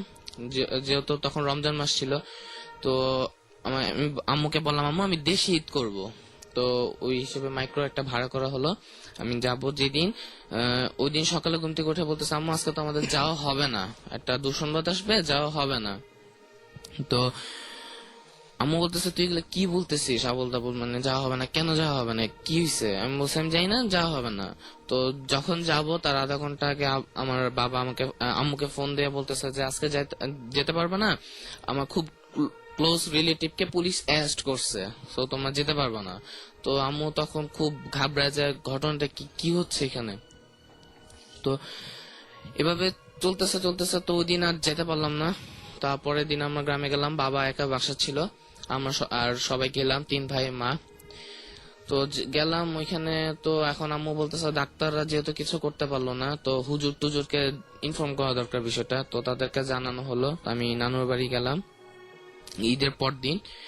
তো এখন ওইখানে এক মামার শ্বশুর বাড়ি থেকে এক হুজুরকে মানে আনা হয়েছিল, সে জিন পরি পালে সে হাজির করবে।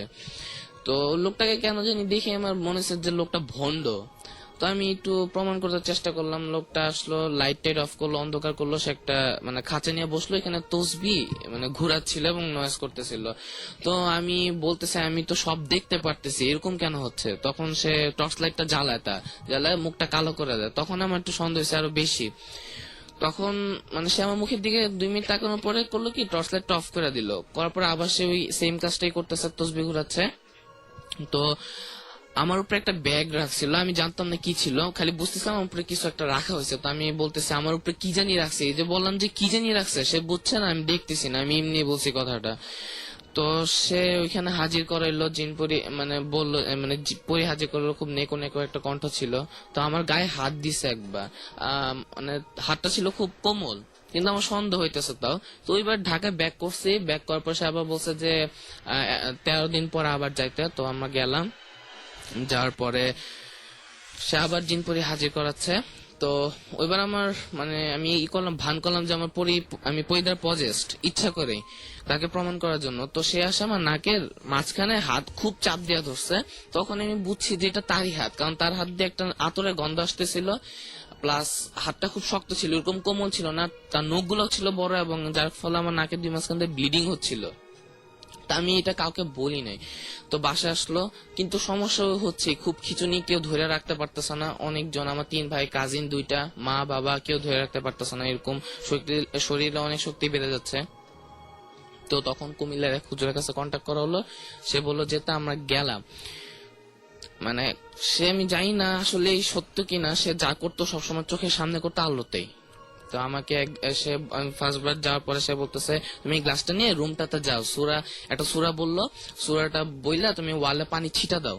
তো আমি গেট আমার ভিতর দিয়ে লাগানো, তো আমি মানে ভুল প্রমাণ করার জন্য গ্লাসটা সূরা না পেরে লাগাইতেছি, যেহেতু পানিটা সেই দিছে, কোনো কেমিক্যাল রাখলে কিছু একটা হবে, কিছুই হচ্ছে না। 5 মিনিট পরে সে আমাকে ধমক দিল গেটের বাইরে থেকে, এই ছেলে কি এত প্রমাণ করতে চাচ্ছ, তুমি যেটা করতে বলছো ওইটাই করো। তো আমি পরে সে যে সূরাটা বললো ওটা পরে ওয়ালে পানি ছিটা দিচ্ছিলাম। তো দেখি ওইখানে গ্লাস অনেক ময়লা হচ্ছে আস্তে আস্তে, এবং গাছের গুড়ির মতো ছোট ছোট ডালা আসতেছে পানির মধ্যে। তো আমি ওইটা নিয়ে তাকে দিলাম, সে আর কিছুই বললো না। তারপরে সে আমার সাথে বসেছিল একা, মেয়ে আসে। তো আমি হঠাৎ করে প্রশ্ন করলাম যে আমি আপনাকে কেন বিশ্বাস করব। তখন সে অনেক কথা বললো, যেগুলো আমি বলতে চাচ্ছি না অনিয়া, মানে সেগুলো আসলে বিশ্বাস করার মতো। তো সে বললো যে এবার চলে যাও, আমি দেখতেছি কি করা যায়। তো সে এবার চলে আসলাম, চলে আসার পরে আবার সে যেতে বললো, গেলাম আবার কুমিল্লা।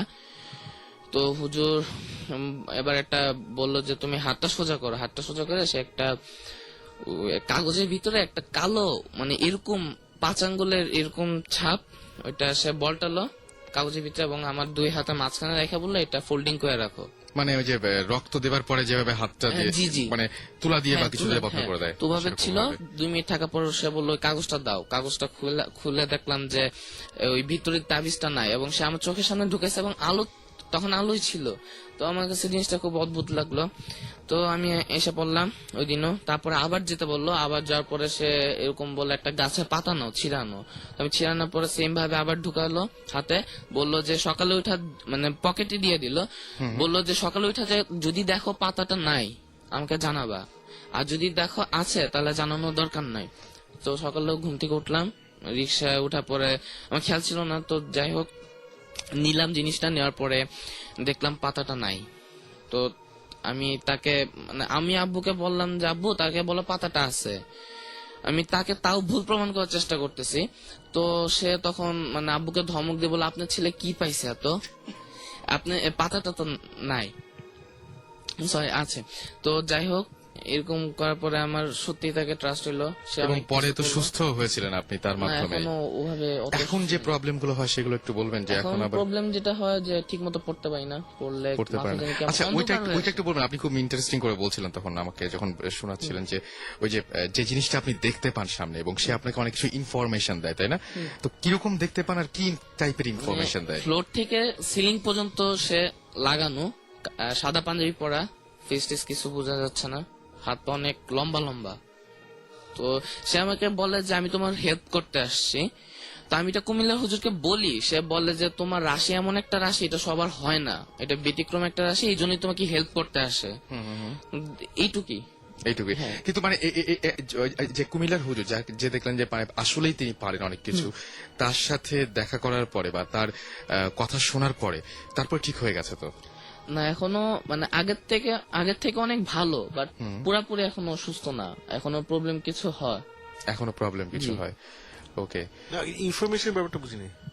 মানে ওই যে আমাকে যে বাসায় যে ফোন আসে, সেই বলছিল তোমাদের বাসায় এমন একটা ফোন আসছে, এটা ভয় পাইতে না করবে, এটা খুবই এটা আমি অদ্ভুত দেখবো। লেগেছে। ও আচ্ছা, ওগুলো ওখান থেকে শোনা যায়। তারপরে আবার ও যেটা শোনে সেটা যখন পরে বাসার মানুষকে বলে, বাসার মানুষ প্রথমে বিশ্বাস করে না, পরে দেখে যে না ওটাই ঘটছে, মানে যেটা ও বলে কিন্তু পরে তাহলে ও যদি তোমাকে হেল্পই করতে আসে তাহলে তোমার শরীর খারাপ হয় কেন?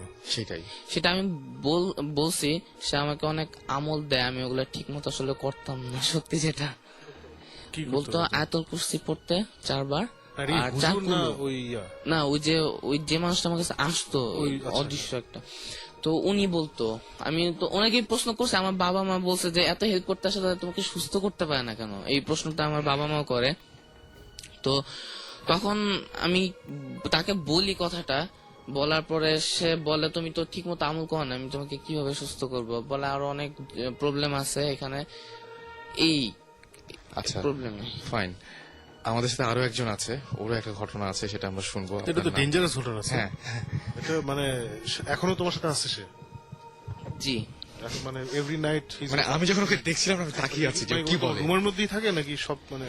না ঘুমের মধ্যে না, আমি চোখ খোলা অবস্থায় তাকে দেখতে মানে পাই। তাকে তুমি কোথায় দেখো? তোমার রুমের মধ্যে থাকো না জি। সব জায়গায় দেখো? এবং মানে রুমেই দেখি, ওই স্পেসিফিক রুমটাতেই দেখি, এবং আমার ডান পাশে দাঁড়ায় থাকে। আচ্ছা, ওটা কি সারাদিনে যে কোনো সময় না একটা পার্টিকুলার টাইম? না না না, ওইটা 3টা থেকে 3:30টার মধ্যে আসে। রাত? হ্যাঁ, জি। এবং তখন মানে আসলে আমার কি জন্য জানি ঘুম ভাঙে, আমি জানি না কি জন্য ঘুম ভাঙে। সো ওইটা তুমি জিজ্ঞেস করছো যে এই সময় ছাড়া কেন আপনাকে আর দেখি না? না, ওটা জিজ্ঞাসা করিনি।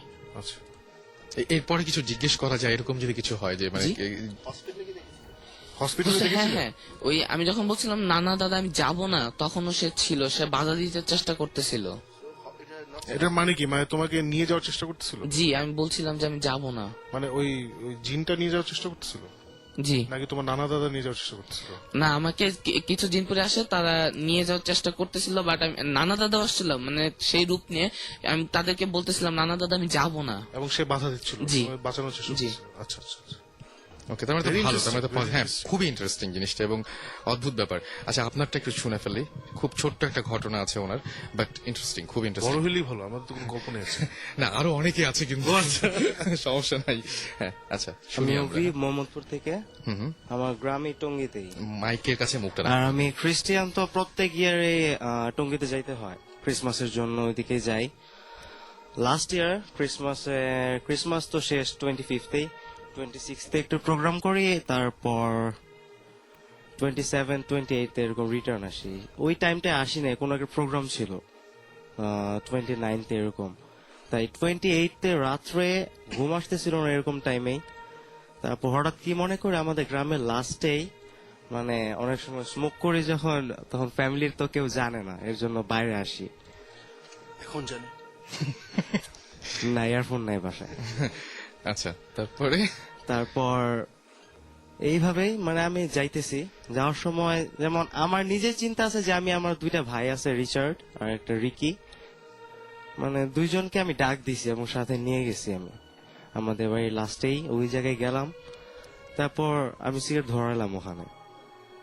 তখন কি মনে হলো যে 2জন যেমন একটু দূরে যেতেছে এরকম লাগলো আমার। তারপর দেখি একটু দাঁড়ানোর পরে সাইডে একটা গাছ ছিল, কড়ই গাছের ওইদিকে আমি দাঁড়াইছিলাম। তারপর দেখি দূরে, রাস্তাটা মাটির তো, যেমন দূর থেকে এমন লাগতেছে যে গাড়ি আসতেছে, এরকম অনেক আলো, তীব্র আলো, গাড়ি আসতেছে। তখন আমি দাঁড়ায় রয়েছি ওখানে, দেখতেছি প্রথমে গাড়ি নাকি। তারপর ভাবলাম পুলিশের গাড়ি না তো, এত রাত্রে যদি দেখে আবার যদি ধরে, আবার বাড়ি এদিকে, আমি থাকি না ওইদিকে, তাই একটু দাঁড়াইছিলাম। তারপর হঠাৎ দেখি না, অনেকের কাছে একটা আগে এই ঘটনাটা শুনছি যে একটা লোক যায়, আজকে আমিও দেখতেছি এটাই, যে লোকটার গলা নাই, উপর একটা হাড়ি দেওয়া, আগুন আগুন জ্বলতেছে অনেক ডার্ক কালারের। তারপর ওটা সামনে আসতেছে আস্তে আস্তে। এখন আসার পর আমিও আস্তে আস্তে ঝোপের সাইডে যাইতেছি। ঝোপে যখন ঝোপের কাছে গেলাম, তখন যেমন ওইটা আস্তে আস্তে সামনে এসে আমার সামনে এসে থামলো। তারপর আমাকে বললো যেমন, তুই কি চাস? আমি তখন কি বলবো তাকে, না কিছুই আনসার নাই। আমি কতক্ষণ দাঁড়াইলাম, তারপর আবারও জিজ্ঞেস করলো, তুই কি চাস? এখন আমি ওইটার সামনে দিয়ে দৌড় দিছি, এবং যাওয়ার সময় খেয়াল করলাম যাওয়ার পাও নাই মনে হয়, বা একটু উপরে উঁচুতে পাটা এরকম লাগতেছিল। দৌড় দিয়ে আমি জঙ্গলে গেলাম, ওখানে গিয়ে কোনো সমস্যা নাই এরকম ভাবতেছিলাম। তখন কিছুক্ষণ বসার পরে ওই অবস্থায়, তখন কিভাবে দৌড় দিছি, মানে হাত পা কেটে এখনো কাটাকাটি আছে এদিকে, জঙ্গল তো।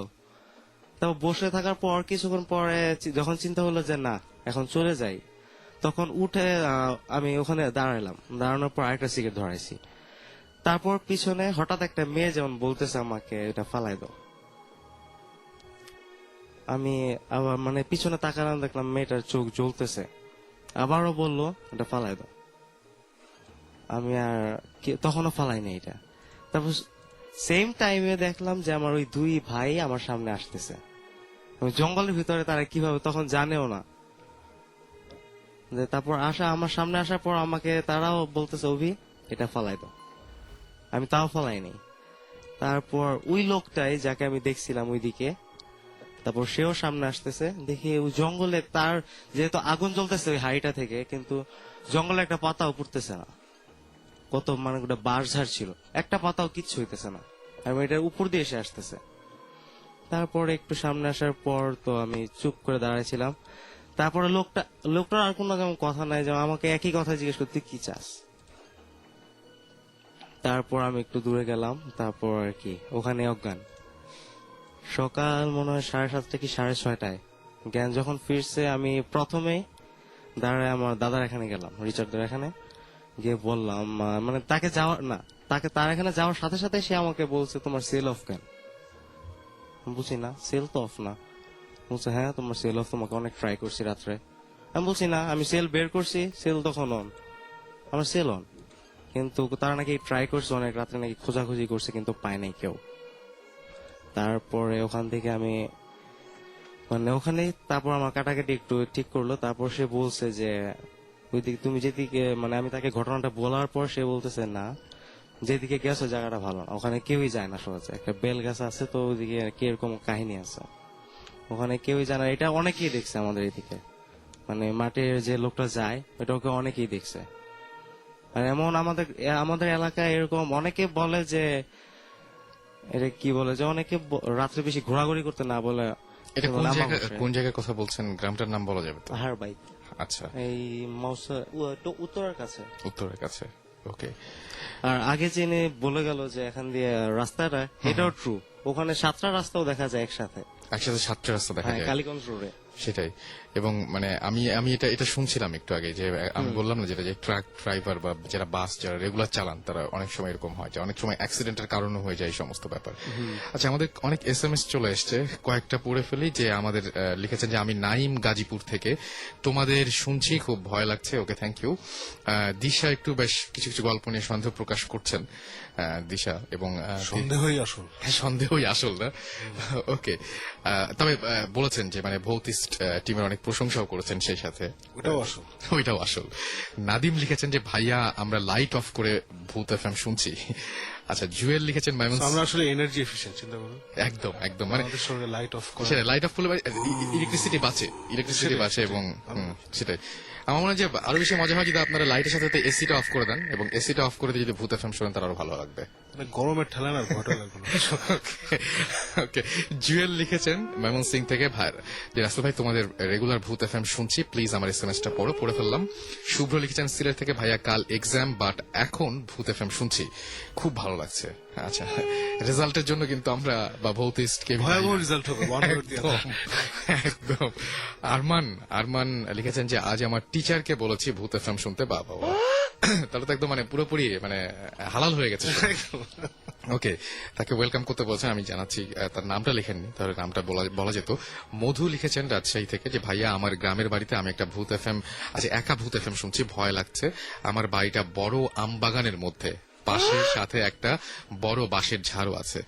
মুন্না লিখেছেন যে আমার এক ফ্রেন্ড একদিন বাজার থেকে ফিরছিল, তার বাড়ি যাবার রাস্তা ছিল একটা বাগানের ভেতর থেকে, বাড়ি যাবার সময় একটা আর আসেনি এসএমএসটা, ছোট্ট করে লিখলে আমার মনে হয় ভালো হয় যেহেতু এসএমএস। সাজ্জাদ লিখেছেন সিলেট থেকে যে একদিনও আমার এসএমএস পড়া হয় না, আচ্ছা আজকে পড়ে ফেললাম। স্বর্ণ লিখেছেন যে ভূত এফএম শুনতে শুনতে লোডশেডিং শুরু হয়ে গেছে, সুতরাং বুঝতেই পারছেন জমে যাবে, আরো বেশি জমবে। প্রচন্ড এফিশিয়েন্ট হবে, এনার্জি একদম একদম। তৌফিক লিখেছেন যে ওমর ভাইয়া আমি কল্পনায় ভূতের সাথে মারামারি করেছি, কল্পনায়। So, কল্পনায় এটা বাস্তবে না ঘটুক, তাই না? বাস্তবে ঘটলে ঝামেলা হয়ে যাবে, আসলে বাস্তবে ঘটলে খুবই ঝামেলা হয়ে যাবে। আমরা কি আর ঘটনা নিব নাকি একটা ব্রেক নিব? হ্যাঁ শিওর শিওর। ইডেক্সি যাচ্ছে, এটা হচ্ছে আমাকে কেউ ফলো করছে, কেউ করছে? মানুষের মতো। টেকনিক্যাল প্রবলেম, জীবনের দোষ না। একদমই না। আচ্ছা, আগে সিলেট থেকে বলেছে এটা তো আমার সেকেন্ড এসএমএস, আমার ফার্স্ট এসএমএসটা পড়লেন না। আচ্ছা, আরো অনেক বেশি এসএমএস, সৌমিক 10টা এসএমএস পাঠিয়ে ফেলেছেন, একটা এসএমএস পড়া হয়নি, সো পড়ে ফেললাম তার এসএমএসটা। সৌমিক লিখেছেন যে ভাইয়া আমরা, আচ্ছা তিনি একটা জায়গার নাম বলছেন, কাফকো থাকি, আমাদের বাসার, আচ্ছা আমাদের বাসায় মাঝে মধ্যে, আচ্ছা মাঝে মাঝে কিছু মানে নুপুরের শব্দ সহ আরো অনেক কিছু শোনা যায়। আমি বলবো যারা এরকম বড় ঘটনা শেয়ার করতে চান তারা ভূত এফএম @radiofuruti.fm আপনারা ইচ্ছা করলে এই এক্সপিরিয়েন্স গুলো শেয়ার করতে পারেন, এবং আপনার এক্সপিরিয়েন্স গুলো যদি সেই রকম হয় আমরা সেটা একদম মানে ভৌতিককে ফরওয়ার্ড করে দেবো, এবং সেখানে তারা যে আপনাদের সাথে যোগাযোগ করতে পারবেন। ডলার লিখেছেন যে মাথা নেই সে কিভাবে বললো, আচ্ছা ওকে, যে মাথা নেই সে কিভাবে বললো, যে তুই কি চাস, টেলিপ্যাথি। ওকে, আচ্ছা জলপরি। আচ্ছা, এছাড়াও রাহাত আমাদের এসএমএস করেছেন আনপ্রেডিক্টেবল শাকির। ওকে, স্নেহা আমাদেরকে এসএমএস করেছেন, সীমা, নিটল, নীলা আমাদেরকে এসএমএস করেছেন চাকমা ভূত। এই তো আমি এটাই বলতেছি, আমাদের ড্রাকুলা পেট নিয়ে এরা কোথায়? এক্স্যাক্টলি, না আছে, প্রচুর আছে। এবং আমরা বলছিলাম যে আপনাদের এসএমএস আজকে বেশ করে পড়া হবে, অনেকে রাগ করেন অনেক কিছু। নিঝুম লিখেছেন ঢাকা থেকে যে আমি আর আমার আম্মু সারা দিন রাত বাসায় কেউ ছিল না, মেইন দরজা বন্ধ করে দেয়া হয়েছিল, এবং রাত 11টার দিকে আমাদের ঘরে ঢোকার তারপরে আসেনি, মানে সেটা। আচ্ছা, শাহরিন আমাদের এসএমএস করেছেন, এছাড়াও এসএমএস করেছেন শাহিদ। আচ্ছা, এখন শাকিব ভাই কি করবো বলেন? একটা ব্রেকে যাবো না একটা ঘটনা শুনবো? একটা ঘটনা শুনে শুনি। আচ্ছা ওকে ফাইন, তাহলে আমার একটা ঘটনা শুনি। আপনার নামটা বলবেন? আমার নাম নওশিন, আমি 11th স্ট্যান্ডার্ডে পড়াশোনা করছি আইডল কলেজে। এটা বেসিক্যালি আমি যখন ক্লাস 9-এ পড়ি, তো যখন ক্লাস 9 শেষ হয়ে যায়, একদম লাস্ট এক্সাম শেষ, তো আম্মু বলতেছে সামনে যেহেতু এসএসসি এক্সাম, তুমি অ্যাটলিস্ট অনেক দিনের জন্য যেতে পারবে না। তাহলে আমি ছোট্ট একটা কথা বলি, সরি। সেটা হচ্ছে যে যারা এই মুহূর্তে জয়েন করুন তাদেরকে একটু বলবো যে আমাদেরকে এসএমএস করার নিয়মটি হচ্ছে শাউট লিখবেন, মোবাইলে মেসেজ অপশনে গিয়ে SHOUT শাউট, স্পেস দিয়ে আপনার নাম, স্পেস দিয়ে আপনার মেসেজ, আর পাঠিয়ে দিবেন 9840 নাম্বারে প্লিজ। তো আম্মু বললো যে এবার লাস্ট, তো ঘুরে আসো সব কাজিনা মিলে, আমরাও যাচ্ছি। তো আমরা বললাম আচ্ছা ঠিক আছে যাবো, সমস্যা নেই। তো আমরা গেলাম সবাই। তো যাওয়ার পরে আমার বড় মামি আর বড় খালামনিরা হঠাৎ করে যাওয়ার পরে একদিন রাতে আমরা সবাই বসে তো আড্ডা হতেছে, তো বড় খালাম বলছে এখানে তো কাহিনী করছে কয়েকদিন হয়েছে, 7-8 মাস, এখানে একটা বাড়ি আছে অনেক পুরানো ব্রিটিশ আমলের। তো আমি বলে হ্যাঁ বাড়িটার কথা তো আমরাও জানি, আমরাও শুনছি, তখন আমরাও যেতাম না, ভয়ানক বা ভূত বাড়ি টাইপ এরকম টাইপের কিছু একটা। তো আমি বলে হ্যাঁ, তো আমি বলে হ্যাঁ কি হয়েছে, তো যে যার বাড়ি উনি আবার আমাদের পরিচিত, তো ওনার নামটা বললাম না, তো উনি বাড়ি ভাঙতে চেয়েছিলেন, তো ওনাকে স্বপ্ন দেখেছে একটা বাড়িটা না ভাঙা হয়। তো নিয়ে পরে আমাদের কুমিল্লার বর্ডার ওইখানে কামরূপ কানাক্কা নামে একটা শহর আছে, বলা হয় এটা ব্ল্যাক ম্যাজিকের শহর বা এরকম টাইপের কিছু কথা আছে। ওইখান থেকে একটা ওঝা বা তান্ত্রিক টাইপের উনি একজনকে আনে, তো আনে পরে বলা হয় যে এই বাড়িটা দেখেন কি প্রবলেম কি। তো উনি আসা রীতিমতো কি যা তান্ত্রিকরা যা বাইর করে, সাপুরের বিনতি হ্যান ত্যান বাজায়, আশেপাশে অনেক মানুষ জড়ো হয়ে যায়, এলাকার অনেক মানুষ। তো ওরা দেখতে পারে যখন বাজানো শুরু হয়েছে আশপাশ থেকে, মানে হঠাৎ করে কোথা থেকে মানে প্রচুর পরিমাণে সাপটা বের আসতেছে, একটা মূর্তি হঠাৎ করে কোন জায়গা থেকে ভেঙে পড়লো, খুব উইয়ার্ড টাইপের একটা মূর্তি, ছোট, আর কিছু কয়েন্স, তারপর একটা ছোট নীল কালারের পাথর। তো সাপুরিগুলো উঠালো, তো মূর্তিটা বেসিক্যালি অন্য একজনরা নিয়ে গেল। তখন এই কাহিনী সব পুরো এলাকায় ছড়াই গেল যে এরকম এরকম কাহিনী করছে, সবাই বাসা থেকে পুরো একদম দূরে দূরে চলে গেল। আর বাসাটা বেসিক্যালি হচ্ছে যে বাসাটাকে এন্টার করার ডাইরেক্ট কোনো ওয়ে নেই, আপনাকে যদি এন্টার করতে হয় তাহলে পাশের বাড়ির চিপার রাস্তাতে আপনাকে ঢুকতে হবে। সো আমি যখন শুনলাম তো আমার খুব ভালো লাগলো যে আমি যাবো যাবো যাবো। তো আমি আমার ছোট ভাই নাম আসিফ আসিফ মোহাম্মদ উচ্চ, সে তখন আমার 2 বছর। তো আমি কি বললাম উচ্চ চল আমরা যাই। তো উচ্চ বললো না যাবো না, কি ভূতে টেনে বাড়ি কি না কি ধরবে, তার দরকার নেই। তারপরে না যাবো যাবো, তো বলছে রাতে তো আর যাবো না, সন্ধ্যার দিকে যাবো, সব ভূত ধরবে না, চিন্তা করিস না। তা আমরা তখন 4:30 5:45 বাজে আমরা বের হলাম, বের হয়ে দিঘির সামনে রানীর দিঘি ওইখানে এসে আমরা বাড়ির সামনে দাঁড়ালাম। বাড়ির সামনে দোস্ত এখান দিয়ে তো ঢুকার কোনো ডাইরেক্ট ওয়ে নেই, আমি খুব পিছন দিয়ে ঢুকবো। তো পিছন দিয়ে ঢুকলাম, ঢুকে বাড়ির সামনে গেলাম, 3টা দরজার সামনে দাঁড়ালাম, ঢুকে কি হবে। তখন হঠাৎ করে একটা লোক আসলো, লোকেশ বলে আপনাকে বাড়িটা দেখবেন? তো আমি বললাম হ্যাঁ দেখবো। তা আপনার দাঁড়ান, আমি চাবি নিয়ে আসতেছি। আমি বললাম আমি কাছে থেকে এমন কোনো একটা আমি কাছে থেকে নিয়ে আসেন। তো ওই লোকটা গেল, হঠাৎ করে কোথায় গেল বলতে পারবো না। তা আমরা 5-10 মিনিট ওয়েট করলাম, তখন হঠাৎ করে আমার দরজার দিকে চোখ গেল। আমি বললাম উচ্চ এখানে তো কোনো তালা নেই, এটা তো তার কাটা দিয়ে লক করা, তালা নেই তো চাবি কেন আনতে গেল লোক? 10 মিনিট দাঁড়ালাম, লোকটা আসে না। আমি বলি কি লোকটা মানে ফাউটা মারছে, চল আমরা এমনি ঢুকি। বুঝছো আমি ভিতরে ঢুকবো না, আমি নিচে আছি তুমি যাও। বলছি ঠিক আছে নিচে থাকে, আমি যাচ্ছি। আমি খুললাম তার কাটাটা আস্তে আস্তে খুলে ভিতরে ঢুকলাম। ফার্স্ট তো বাড়ির পিছনে উঠান টাইপের একটা খালি জায়গা। এখন যদি বাড়ির ভিতর দিয়ে ঢুকেন তাহলে কোনো সমস্যা নেই, কিন্তু পিছন দিয়ে ঢুকতে গেলে ওখানে গাছপালা আছে, আবার সাপের কান যদি শুনছে ভয়ের ঠেলে আর ওখান থেকে গেলাম না, ভিতর দিয়ে যাবো। তো ভিতর দিয়ে উঠান দেখলাম, ভালো কথা। উঠান দেখে 2nd ফ্লোরে গেলাম, অনেক সুন্দর বাড়ি, দেখে খুব খুশি। আর দোস্ত বাড়ি তো অনেক সুন্দর। ও ফোনে আবার আমার কাজিন আছে যে কিছু হলে ছেলে টেলে আমি উঠ, হ্যাঁ বাড়িটা অনেক সুন্দর, হ্যান তেন, হ্যাঁ ভালো। দেখে এটাকে তখন মাগরিব আজান দিল, অনেকক্ষণ হয়ে গেল, আধা ঘন্টা এখানে বসলাম। আমার কাজিনকে উপরে উপরে দেখে যা বলেন আমি আসবো না। আজান দিল, তো আমি বের হয়ে এসে বললাম বাসিতে চল। ওই দিন রাতে আর কিছু ঘটলো না। নেক্সট দিন আমাদের 3টা বাড়ি একসাথে, নানার বাড়ি, মামার বাড়ি আর বড় খালার বাড়ি। 2টা থেকে 3টা বাড়ি থেকে 3টা বাড়ি 2 মিনিট কি 3 মিনিটের হবে। সো আমার খালার বাড়িতে কোনো ঘটনা কখনই ঘটে না। সো খালার বাড়িতে স্পেসিফিকলি জাস্ট আমরা কাজিনরা স্টে করলাম। 3টা রুম, একটা রুমে আমি আর আমার ছোট ভাই আর আমার কাজিন মেয়েটা, আরেকটা রুমে আমাদের 3টা বড় ভাই, আর বাকি সব বড়রা নানা বাড়ি বা মামার বাড়িতে ভাগ করে থাকতেছে। তো রাতে 3টা বাজে, 3টা কি 3:15 বাজে, এমন টাইমে ঘুম ভেঙে গেল। আমি উঠে দেখি আমার কাজিন বসে আছে। আমি বলি কিছু তুই বসে আছিস কেন এত রাতে? বলছে আপু খুব অস্বস্তি লাগতেছে, মাথা ব্যথা করতেছে। আমি কেন মাথা ব্যথা করবে? বলকে এমনি করতেছেন। তো আমি বলি না ঘুমায় যে কিছু না। উঠে পানি খেয়ে আবার আসলাম, ও বলে আপু তুই কোনো গন্ধ পাইতেছিস? আমি বলি দেখ রাতে 3টা থেকে খুব ঘুম পাচ্ছি, সব আলতু ফালতু কথা না বাদ, ঘুমায় পর। এরা বলে ও বলছে না আপু খুব অস্বস্তি লাগতেছে, গন্ধ পাচ্ছি, খুব বাজে গন্ধ। আমি কিছুই না, এটা ইনফ্যাচুয়েশন, ঘুমা। এরা বলে বিছনায় গেছি ঘুমাবো। যখন আমি মানে বিছনায় মাথাটা রাখলাম ঘুমাবো প্রিপারেশন, হঠাৎ করে আমার খুব জোরে মাথা ব্যথা শুরু করলো। কিছুক্ষণ পর আমিও গন্ধ পাওয়া শুরু করলাম। আমি আমার ছোট ভাই কিছু বললাম না, যেহেতু ভয় পাবে, ছোট মানুষ। তখন আমি আর আমাকে কিছু বলতেছি না, ঘুমাইতে পারতেছি না, অটোমেটিকলি উঠলাম, উঠে হাঁটা শুরু করলাম। তো বললো ঘুমাস না কেন? আমার কেন এমনি ঘুম আসতেছে না, তোর কারণে ঘুমাচ্ছি না, তোকে পাহারা দিচ্ছি, এটা আমি ফাইজলামি করতেছি। তো হঠাৎ করে মনে করলাম পাশের রুমে যাইতে, একটু হাঁটাহাঁটি করতে করতে পাশের রুমে যখন ঢুকবো, পাশের রুম দুয়ার মানে ঢুকি নাই, বাইরে দাঁড়িয়ে আছি।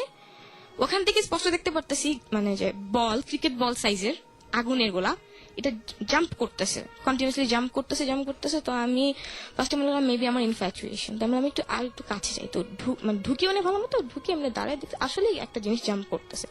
2-3 মিনিট এখানে দাঁড়াইছি, চিল্লানোর মতো সাহসটা হচ্ছে না। তো তখন যেহেতু আমি যাচ্ছি না আমার পাশের রুমে, তো আমার কাজিন ভয়ে আবার উঠে আসলো। উঠে এসে আমার পিছনে এসে দাঁড়ায় আপু বলে, সেও আর চুপ হয়ে গেল, কারণ সে জিনিসটা দেখতে পারতেছে। এটা হলো তখন আমি যখন আমার কাজিনের দিকে ফিরলাম, বললাম উচ্চ তুই কি দেখতে পারতেছিস? বলে যে হ্যাঁ আমি দেখতে পারি। এটা বলে আমি যখন ফিরলাম তখন ওটা ছিল না। বাস আমরা দেখলাম আমরা দুজনেই সামনে এখানে কিছু একটা দেখছি। এখান থেকে এসে পড়লাম, নেক্সট রুমে গেলাম। 5টা পর্যন্ত জেগেছিলাম, ঘুম আসতেছে না। এরপরে দুজনেই ঘুমায় পড়লাম, সকাল বুঝলাম, কাউকে কিছু বললাম না। নেক্সট দিন আমরা ঢাকায় এসে পড়লাম, রীতিমতো কাজটা শেষ, যখন যাবো ঢাকায় চলে গেলাম। ঢাকা আসার পর আমাদের বাসার বেসিক্যালি তেমন কোনো কাহিনী আমি জানি না, বাট নাফিস বলে আমাদের ফ্ল্যাটে কোনো একটা প্রবলেম ছিল। বাট আমার সাথে কখনো কিছু আমি দেখি না আমার বাসায়। আমার ভাইয়া অনেক কিছু ফিল করতে পারে, যার কারণে সেটা রাতের বেলায় লাইট জ্বালায় ঘুমায়। আমার আম্মু তেমন কিছু দেখেনি। তো ওই দিয়ে যাওয়ার পরে 15-16 দিন কন্টিনিউসলি রাতের বেলায় খারাপ স্বপ্ন, উল্টাপাল্টা জিনিস দেখতাম। 3:30-এর দিকে ঘুম ভেঙে যায়। ঘুম ভেঙে উঠে দেখি যে মাথা ব্যথা করতেছে, অনেক ঘাম পড়তেছে শরীরে। তো সবসময় বলতাম না, মাঝে মাঝে আমি বলতাম আম্মু রাতে এরকম একটা উল্টাপাল্টা স্বপ্ন, আমি বলতে কিছু না বাদ দাও। আম্মু আবার এখানে জানতো না আমি গিয়েছি। এভাবে চলতে চলতে এসএসসি পরীক্ষা দিলাম, আইডিয়াল কলেজে এডমিশন নেওয়ার পরে আবার কুমিল্লা অনেক বছর পর, অ্যাটলিস্ট 2 বছর পর গেলাম। তখন আমি বললাম যে বাড়িটা কি, আমি আমার কাজিন উৎসকে বলছি বাড়িটা কি আসে এখনো? তুই আমি তো জানি না বাড়িটা আসে কিনা, আমি চলো একটু দেখতে যাই। আর উৎসব বলে না এবার আর যাচ্ছি না আমি। বলছি ঠিক আছে যাইস না। তো একদিন রানের দিকে হাঁটতে এমনি বেড়েছে, আমি ভাবতেছি যাবো কি যাবো না, এরকম ভাবতে ভাবতে আমার খেয়াল নেই আমি কোথায় যাচ্ছি। হঠাৎ করে দেখি বাড়ির সামনে আমি দাঁড়িয়ে আছি। তখন আমি বললাম আসা যখন করি চল দেখি কি আসে কিনা বাড়িটা। তো পাশ দিয়ে ঢুকলাম, ঢুকে দেখি যে বাড়ি নেই, ভেঙে ফেলা হয়েছে। তখন আশেপাশে, তখন আমাকে এসেছিলাম বাড়িটা গেছি, আমি বলছি ডেভেলপটা নিয়ে নিছে, ভেঙে ফেলছে, হয়তো বাড়ি টাড়ি করবে। আমি যেখানে দাঁড়িয়ে আছি বাড়িটা নাই, তখন আমি যেহেতু পাশের বাড়ির একটা ছোট মেয়ে, আমি পাশের বাড়ি কিনে আমি যাই না, ছোট একটা মেয়ে বললো আপু আপনি এখানে কি করতেছেন? তো আমি বললাম এখানে একটা বাইশের বাড়িটা কই? বললো বাড়িটা তো ভেঙে ফেলা হয়েছে, আপনি চলে যান এখান থেকে। আমি বললাম আচ্ছা ঠিক আছে, ওদের বেরোচ্ছে আমি জায়গা। আমি চলে আসলাম, কিছু ঘটলো না, ঢাকায় আসলাম। ঢাকা আসার পর 2 দিন কন্টিনিউয়াসলি রাতে আমার মা আমার রুমে ঘুমাইতে পারে না, কি জানি দেখে। একদিন সকালবেলা 6টার দিকে উঠে আমার রুমে এসে বলে আমার রুমে জানি কি, আমার রুমে জানি কি, আমি ওখানে থাকবো না। আমি কাছে দেখো ঢাকা শহরে মানুষই আমরা মানুষই থাকতে পারি না, ভূত কোথা থেকে আসবে, কিছু ঘুমাই যাও। ঘুমাই গেলাম। এরপরের দিন সকাল সব ঠিক, সবই ঠিক। রাতের বেলা আমিও ঘুমাইলাম, ভালো কথা। 3টার দিকে না আরো পরে, যখন আজান দেওয়ার কিছুক্ষণ আগে, যখন আকাশটা একটু আলো টালো হয় তখনকার টাইম, তো আমি জাস্ট চোখটা খুলছি, আমি দরজা দিয়ে দেখতে পারতেছি আকাশটা একটু ফর্সা। আমি দেখলাম আমার আম্মু আমার পাশে বসে আছে এবং খুব ভয়ানক টাইপের একটু স্মাইল, যেটা আমার মার স্মাইল না অ্যাটলিস্ট। আমি এটা দেখেই অজ্ঞান হয়েছি কিছু যাই না, মানে বিছনায় ঘুমাই গেছি, হ্যান ত্যান টাইপের কিছু একটা। সকালবেলা যখন উঠি আম্মুকে কিছু বললাম না, আধা ঘন্টা হাঁটাহাঁটি করলাম, সবই ঠিক, একটু খাপ খাপ লাগতেছে বা তেমন কিছু না। আধা ঘন্টা পর আর থাকতে পারতেছি না, মানে আর দাঁড়িয়ে থাকতে পারতেছি না, বা মাথা ব্যথা, শরীর পুরা ব্যথা করতেছে, হ্যান ত্যান। তো আমি শুয়ে পড়লাম, আমি বললাম আমার শরীর খুব খারাপ, কোচিং এ যাবো না, ঘুমায় আমি এখানে শুয়ে থাকবো। ঘুম আসতেছে না, জ্বরও না, টেম্পারেচার মাপলাম জ্বরও না, বাট মাথা প্রচন্ড ব্যথা, চোখ খুলতে পারতেছি না, শরীর ব্যথা। তখন আমি খেয়াল করলাম আমার হাতে লাল লাল দাগ, মানে যখন কেউ কাউকে মারে তখন যেরকম টাইপের দাগ হয়, এরকম টাইপের দাগ, প্লাস প্রচুর ব্যথা করতেছে। এটাই এরকম ভাবে সারাদিন শুয়ে থাকতাম। 7টা 7:30 দিকে ঘুম থেকে না উঠলাম, উঠলে হাঁটাহাঁটি করলাম, আম্মু কিছু বললাম না, এরকম ভাবেই হলো। এরপর আবার কন্টিনিউসলি কিছুদিন খারাপ আজে বাজে স্বপ্ন দেখলাম, এরপর আবার স্টপ হয়ে গেল। বাস এটাই হলো স্টোরি। ওকে, সো ওইখানে আপনি মানে আপনার কি মনে হয় যে এই সমস্ত জিনিস যে ঘটা শুরু করলো, এখনো কি ঘটছে এগুলো? এখনো ঘটছে। এরপরে যখন আমি আসি এবং এরপর যখন এটা হয়, এরপরে 3-4 দিনের মতো আবার এরকম স্বপ্ন দেখি, বাট ফার্স্ট টাইমের মতোই এটা স্টপ হয়ে যায়। কিছুদিন পরে আবার স্টপ হচ্ছে, মানে ওই বাড়িটা দেখি, ওই বাড়িটার সাথে আমার ভাইকে দেখি, পরে আমার ভাই কাজিনকে বলি আবার এরকম হচ্ছে, বলতেছে আমার কসম কাট আর জীবনে বাড়ির 100 হাত দূর দিয়েও যাবি না। বলছে ঠিক আছে আর যাবো না। ওকে, তো এটার সাথে কোনো কারণ খুঁজে পাওয়া গেছে পরবর্তীতে? কারণ খুঁজে পাওয়া গেছে বেসিক্যালি কোনো কারণই খুঁজে পাওয়া যায়নি, বাট এরপর থেকে যখন কুমিল্লা যাই, এরপর যখন আমি আবার কুমিল্লা যাই, আমার ভাইয়ের বিয়ে ছিল, তো এটা এবার আমাদের কুমিল্লা শহর থেকেই বাড়ির ওখান থেকে আমি যাই না, যেহেতু আমার এরকম উল্টাপাল্টা জিনিস ঘটে। তো গ্রামটা বেসিক্যালি নাম বারেশ্বর, ওইখানে আমার ভাইয়ের বিয়ে ছিল, বৌবাদ ছিল, আমরা যাই, ওটা আমার ফার্স্ট টাইম গ্রাম ভিজিট, আমি কখনো যাইনি। তো ভাইয়ের বাড়িটা হয় কি, বাড়ি থেকে বের হলে উল্টা পাশে বিশাল বিশাল খ্যাত পড়তেছে, এরকম টাইপ জিনিস। রাত তখন 8টা-9টা বাজে, হাঁটতেছি, একলাই হাঁটতেছি, হাঁটতে হাঁটতে খেতে বাজতে হঠাৎ করে খেতে দিয়ে কেউ একজন সাদা লুঙ্গি পরে হাঁটতেছে, সাদা লুঙ্গি দেখে মাথার মধ্যে উল্টাপাল্টা জিনিস শুরু করছে, না এটা না কি জানি না কি, আবার আমার দিকে আসতেছে। তো আমি এখন ওইখানে না থেকে অন্যদিকে তাকে সুরা পড়তে পড়তে হাঁটা শুরু করছি। যাই হোক কিছু না, ওটা কিছু হবে না, ঠিক হয়ে যাবে। এরপর হাঁটাতে বাইরের সামনে দাঁড়াইছি, হঠাৎ থেকে পিছন থেকে আমার কাজিন চিল্লান, তো আমি খুব ভয় পেয়েছি। আমি কি তুই চিল্লাইলি কেন? বলি কি তুই ভয় পেয়েছি? আমি কি হ্যাঁ ভয় পেয়েছি। আচ্ছা ঠিক আছে বাদ দেন। তো ভাষায় ঢুকলাম, তো আমার একটা বড় ভাই আছে রনি ভাইয়া, হ্যাঁ বললাম ভাইয়া খাবো 3-4 জন মিলে ধরলাম খাবো চলেন যাই কোথাও একটা যাই, গ্রামে আশেপাশে যাই। তো উনিকে টানতে টানতে বললাম চলেন বাজারেই যাই, এখানে তো আশেপাশে এখানে বাজারেই যাই। তো আমি উৎস আর আমার রনি ভাইয়া আমরা 3 জন হাঁটা শুরু করলাম। বাজারের সামনে এসে দেখি কোনো দোকান, সব দোকানই বন্ধ, মিষ্টির একটা দোকান খোলা। তো রনি বলে মিষ্টির দোকানে গেলাম, মিষ্টির দোকানে ঢুকে আমরা মিষ্টি কিনতেছি, আমি বাইরে দাঁড়িয়েছি, তো একটা লোক ঢুকলো, আমি তখন শুনতেছি লোকটা বলতেছে 10 কেজি মিষ্টি দেন আমাকে। 10টা আবার ক্রিম কালার একটা শার্টুল প্যাকেট যায়, লোকটা দেখতে সুন্দর ফসা টসা, 10 কেজি মিষ্টি। তো আমি আমার কাছে বলতে শালা নাদান 10 কেজি মিষ্টিতে কি করবে? তো আমার ফাইজিং করতেছি, এরকম হলো। তারপরে ওরা ভিতরে চলে গেল, আমি বাইরে দাঁড়িয়েছি, লোকটা মিষ্টি নিয়ে বের হলো। লোকটা যাচ্ছে, আমি লোকটার পিছন দিকে তাকাইছি, হঠাৎ করে আমার নিচে চোখ গেল, লোকটার পা উল্টা। যখনই আমি যখন উপরে তাকালাম, লোকটা আমার দিকে তাকাইছে এবং হাসলো, হেসে সে অটোমেটিক্যালি আবার হাঁটা শুরু করলো। আমি দেখি আর কিছু বললাম না, ভিতরে ঢুকলাম, উৎসর দিকে তাকালাম। উৎস বললো যে কিছু হয়েছে, আমি বলি, না কিছু হয়নি। না তুমি কিন্তু বাসায় আপনি চলে ওখান যাও। থেকে যে আসছিলেন, আসার পরে আপনার এখনো সেই সমস্যাগুলো কি হয়, যে না, সমস্যাগুলো এরপর আর হচ্ছে? সমস্যা হয় নাই, কারণ এরপর আমি কুমিল্লাও যাওয়া হয় নাই, ওই বাড়ির আশপাশ দিয়ে মানে ওই বাসার ওখানে না গেলে আপনার আর কোনো সমস্যা কোনো হয় না? সমস্যা হয় না। বাট হ্যাঁ, এরপর থেকে অনেক কিছুই দেখি, দেখেও না দেখার ভান করি বা না কিন্তু এমন সিরিয়াস অবস্থায় না, সিরিয়াস অবস্থা হয় না। মানে আপনি এরপর আর কোনো ট্রিটমেন্ট করার নাই বা না, এটা কেন এরকম হয় বা? ট্রিটমেন্ট নাফিজের মতো হসপিটাল দৌড়াদৌড়ি করতে হয়নি লিস্ট। Okay fine. তো ভালো না, লাইফটা একটু ইন্টারেস্টিং। হ্যাঁ, অনেক ইন্টারেস্টিং, সেটাই। আচ্ছা, আমাদেরকে এসএমএস করেছেন, এছাড়াও আমি দেখতে পাচ্ছি যে মাহিন মুন্না। আচ্ছা, একটা ঘটনা, সেটা হচ্ছে ফলেন অ্যাঞ্জেল বলেছেন যে জিবরান ভাই সাকিব ভাইয়ের রিকোয়েস্ট, মানে এরকম একটা নেম দিয়ে সে মানে তার Thank you very much, ভালো লাগছে। আচ্ছা, জুই ধানমন্ডি 27 ধানমন্ডি 27 থেকে এসএমএস করেছেন, লিখেছেন যে আচ্ছা, তিনি লিখেছেন যে আমি, তুয়া এবং পিঙ্কু, তারা তিনজন মিলে একসঙ্গে শুনছেন ভূত এফএম। আরিফ লিখেছেন আমাদেরকে যে বাসায় আমি একা, খুব ভয় করছে, তাই একটু পর পর এফএম অফ করে দিয়ে আবার শুনছেন, এভাবে শুনছেন আর কি। ডেভিল গাজীপুর থেকে লিখেছেন ভাইয়া দোয়া করবেন, এসএমএস পড়বেন, এবং ভৌতিস্ট যেটা মানে ভৌতিস্ট টিমের জন্য বলছেন আর কি, যে এপ্রিল মান্থের পর শুরু করেন প্লিজ, আমাদের এইচএসসি এক্সাম শেষ হোক, তারপরে আপনাদের এপিসোডগুলো। জাস্ট তুমি বললা দেখে, Alright. And জাস্ট তুমি বললা দেখে আমরা অবশ্যই এপ্রিল মান্থের পর থেকে শুরু। হ্যাঁ, মানে শুধুমাত্র জাস্ট ও বুঝ দেখে, ওর নামটা কি জানি? ওর নাম হচ্ছে ডেভিল। সো যারা এটা দিয়ে চেতবা, ওর উপরে চেতবা। একদম। কিন্তু HSC exam, Our fault. yeah. HSC exam যারা দিচ্ছে তাদের সবারই মোটামুটি, আমি আরো কয়েকটা এসএমএস পেয়েছি এরকম যে এসএসসির পরে শুরু করলে ভালো হয়। ঠিক আছে, কিন্তু এটা ডেভিলের জন্যই আমরা। তো এইচএসসি ডেভিল এইচএসসি পরীক্ষার পরে তাহলে শুরু হচ্ছে, এপ্রিলের পরেই শুরু হচ্ছে। হ্যাঁ। ওকে, সো যারা চেতবে ওরা ডেভিলকে এসএমএস করবে, সেটাই। নাম্বারটা দিয়ে দিও প্লিজ। বা রেডিও ফুর্তিতে এসএমএস করে ডেভিলকে আমরা ওগুলো পাঠিয়ে দেবো। ডেভিল, তোমাকে এটা বলা হচ্ছে। ও আচ্ছা, ভৌতিস্ট, একজনের নামই ভৌতিস্ট। ও দারুণ। হ্যাঁ, তিনি বা লিখেছেন আমার যে- টেস্ট আছে। কপিরাইট। হ্যাঁ, তিনি মাঝে মাঝে একটা আগুনের স্ট্রাকচার দেখতে পান, সেটা জানার জন্য আমাদের কোথায়, চুলায়? SMS করেছেন। পানি গরম করার সময়। পানি গরম করার সময়। আমরা একটু ফাইজলামি মুডে আছি। হ্যাঁ, সেটাই। কবিতা লিখেছেন ভাইয়া আমি প্রথম ভূত এফএম শুনছি, জোশ লাগছে, থ্যাংক ইউ। পিয়াস লিখেছেন যে ইউটিউবে ইউটিউবে লিখা সার্চ করলে ভৌতিস্টের প্রোগ্রাম দেখতে পাবো একটু। আচ্ছা, এখানে আরো একটা দাবি আছে, খুব অযৌক্তিক দাবি, সেটা হচ্ছে যে অনেকে মিস করতে পারে, অনেকের পড়াশোনা থাকতে পারে, অনেকের বাসায় সমস্যা থাকতে পারে। তো খুবই অযৌক্তিক দাবি, সেটা হচ্ছে ভৌতিস্টের যে এপিসোডটা আসছে, সেই ভৌতিস্টের যে এপিসোডগুলো, সেগুলো কি টেলিভিশনে প্রচার হওয়ার পরে তারপরে সেগুলোকে আবার ইউটিউবে আপ করা যায়? ইউটিউবে আসলে করবো, কারণ ওটা আমরা অনেক টাকা বানাবো ডিভিডি বেচে। ও মাই গড। ইয়েস। দেশ টিভি তো মোটামুটি লসে দিচ্ছি, ওই টাকাটা তো আসলে তাতে সবাই অ্যাকচুয়ালি টু বি সিরিয়াস, আমরা ইউটিউবে দেওয়ার প্ল্যান করছিলাম, বাট আই থিঙ্ক ইউটিউবে দেওয়ার আগে আমরা একটা ডিভিডি বের করবো। এবং আমার মনে হয় যে সেটা পার্টেড হয়ে ইউটিউবে চলে যাবে। মানে ডিভিডি বের করলে তারপরে যেখানেই যায় যেখানে যায়। ডিভিডি বের করবো, because it's going to be. আমি আসলে ভৌতিস্টের আমাদের প্রোডাকশনে কিছু কথা বলতেছিলাম, যে ব্রেকের পরে এসে বলবো। না শুনি না। না মানে যেটা বলছেন, মানে এখন তো এডিটিং চলছে, এডিটিং এ যেটা দেখলাম যে ডিরেক্ট তো আমরাই করছি এই ফিকশন গুলো, তো যেটা হচ্ছে যে অ্যাক্টিং বেশ যাতা হচ্ছে সবার।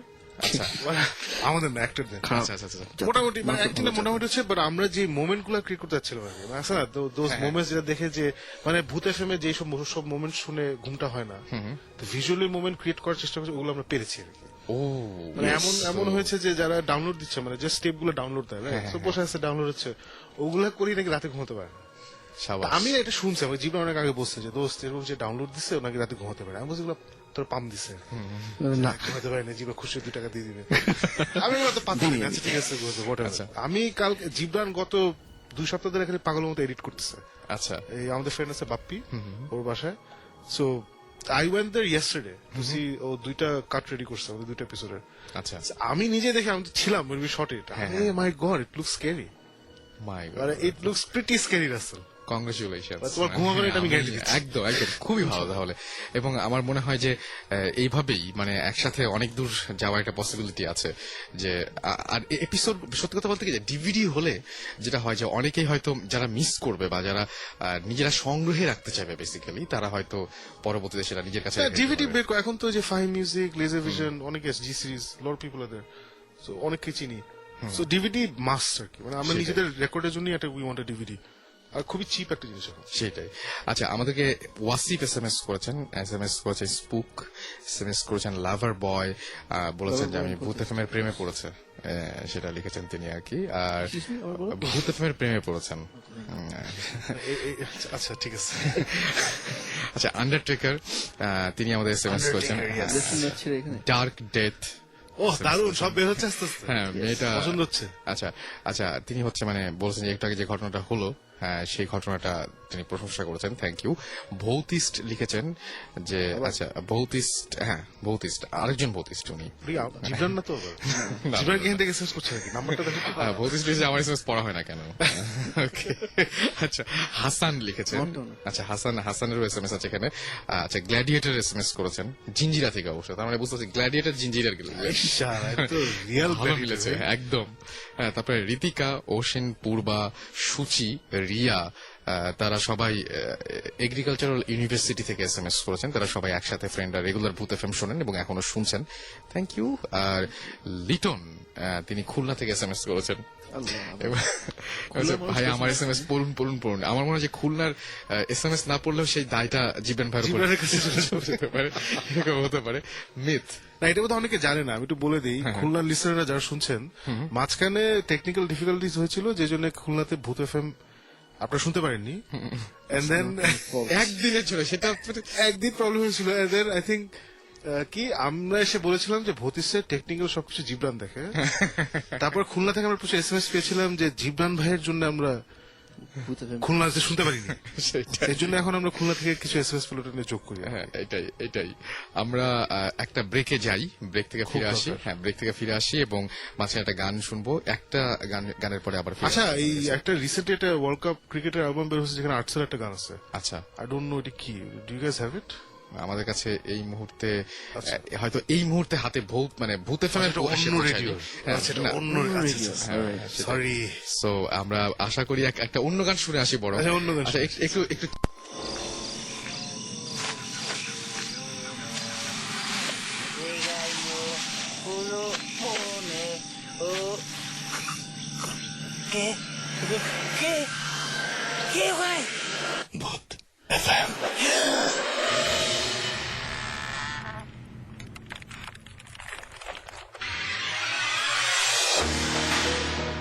রাইট শুনছেন সবসময় রেডিও ফুর্তি, সাথে আছি রাসেল, চলছে ভূত এফএম। আমাকে আমুন এসএমএস করেছেন এবং তিনি বলেছেন যে ভূত এফএম না শুনলে ফ্রাইডেটাই মাটি হয়ে যায়। Thank you so much. আর তিনি বলেছেন যে সাকিব জিবরান ভাইকে আচ্ছা জিবরান ভাইকে ভয়ানক হরর আচ্ছা মিউজিক দিলে ভালো হয়। আচ্ছা, রহমান লিখেছেন যে রহমান এবং মুনমুন লিখেছেন মিয়াপাড়া থেকে, খুলনা থেকে। তিনি লিখেছেন যে ভাই আগামীকাল বাংলাদেশ ক্রিকেট দলের খেলা আছে এবং দোয়া করতে বলবেন সবাইকে। ডেফিনেটলি সবাই দোয়া করবে এবং যেন সাউথ আফ্রিকাকে যথেষ্ট ভয় দেখাতে পারে বল হাতে এবং ব্যাট হাতে বাংলাদেশ, সেটাই আশা করব। তমাল লিখেছেন ঢাকা ইউনিভার্সিটি হলে বসে ভূত এফএম শুনছেন, বাট তার হচ্ছে ভয় করছে এবং তিনি ভূত এফএম অনেক পছন্দ করেন। থ্যাংক ইউ, আপনাদের জন্যই বারবার ফিরে আসছে আমরা সপ্তাহ ঘুরে। আর ডার্ক লর্ড লিখেছেন ফ্রম ডার্ক ফরেস্ট এবং তিনি বলছেন I am hungry, I need Sakib's meat. Okay, so Sakib ভাই আসলে এটা জানিয়ে দেবো, আমি এসএমএসটা আবারও পড়বো সাকিব ভাই আসলে। সাকিব ভাই এখনো ব্রেকে আছে। সাদিয়া লিখেছেন যে সাকিব ভাইকে একটা প্রশ্ন। ওকে, আচ্ছা তাহলে সাকিব ভাইয়ের যে প্রশ্নগুলো আছে সেই এসএমএস গুলো একটু পরেই পড়ছি। আচ্ছা, অমানুষ লিখেছেন ভাই আপনারা কি শুরু করছেন? আমরা তো ভূত এফএম শুরু করেছি ভাই, এটা 11:59 শুরু হয়েছে, আর একটু পরে ফুরিয়ে যাবে। আচ্ছা, এছাড়া আমাদের এসএমএস করেছেন আরো অনেকেই দেখতে পাচ্ছি। এসএমএস করেছেন ডেথ ফেরি, এসএমএস করেছেন ফিরোজ, এসএমএস করেছেন ভূত, এসএমএস করেছেন আর্টসেল পাগলা, এসএমএস করেছেন নাইট বয়, এসএমএস করেছেন নাইটি ঘোস্ট, এসএমএস করেছেন রাসেল খুলনা থেকে। ওকে, আর এসএমএস করেছেন আমাদেরকে লিনা, এসএমএস করেছেন দীপা, এসএমএস করেছেন ভণ্ডপীর। ওকে, এসএমএস করেছেন ডেথ বডি, ও মাই গড। এসএমএস করেছেন আমাদেরকে এছাড়াও রাজু এবং খুবই ভালো লাগছে তা সেটা জানিয়েছেন। উত্তরা থেকে আমাদেরকে সাদ বয় এসএমএস করেছেন এবং তিনি বলছেন সাউথ আফ্রিকাকে ভূত এফএম দিয়ে ধরিয়ে দিতে হবে, চেষ্টা করবো সেটা আমরা। আচ্ছা, এছাড়াও আমাদেরকে এসএমএস করেছেন আলামিন এবং তিনি বলছেন ক্রিকেটার আই এম। আচ্ছা, তিনি হচ্ছেন একজন ক্রিকেটার এবং তিনি হচ্ছে পেস বোলার, সেটা বলেছেন আর কি। আচ্ছা, এছাড়াও জনি এসএমএস করেছেন কুয়েট থেকে, এসএমএস করেছেন শান্ত, এছাড়াও এসএমএস করেছেন আমাদেরকে দেখতে পাচ্ছি যে তানজিলা লিখেছেন ময়মনসিং থেকে, ভাইয়া আজকেই ফার্স্ট এসএমএস করলাম, আর প্রথম এসএমএস কি পড়া হয়ে গেল, মাই গড। এছাড়াও এসএমএস করেছেন আমাদেরকে দেখতে পাচ্ছি যে আচ্ছা ক্রিকেট ভূত, ওকে। সো চলে যাব আবারও আরেকটা ঘটনায়, এবং সেই ঘটনাটা আমাদের পাঠিয়েছেন যিনি, তিনি হচ্ছেন আল সাবা। তার আগে বলি যে শাউট লিখে স্পেস দিয়ে, SHOUT শাউট লিখে স্পেস দিয়ে আপনার নাম লিখে স্পেস দিয়ে আপনার মেসেজ লিখে পাঠিয়ে দিতে হবে 9840 নম্বরে। আল সাবা লিখেছেন আমাদেরকে যে এসএমএসটি, আল সাবা, এবং তিনি লিখেছেন যে হাই রাসেল ভাই, আমি যে ঘটনাটা শেয়ার করতে চাই এটা কোনো রাতের ভ্রান্ত কাহিনী না।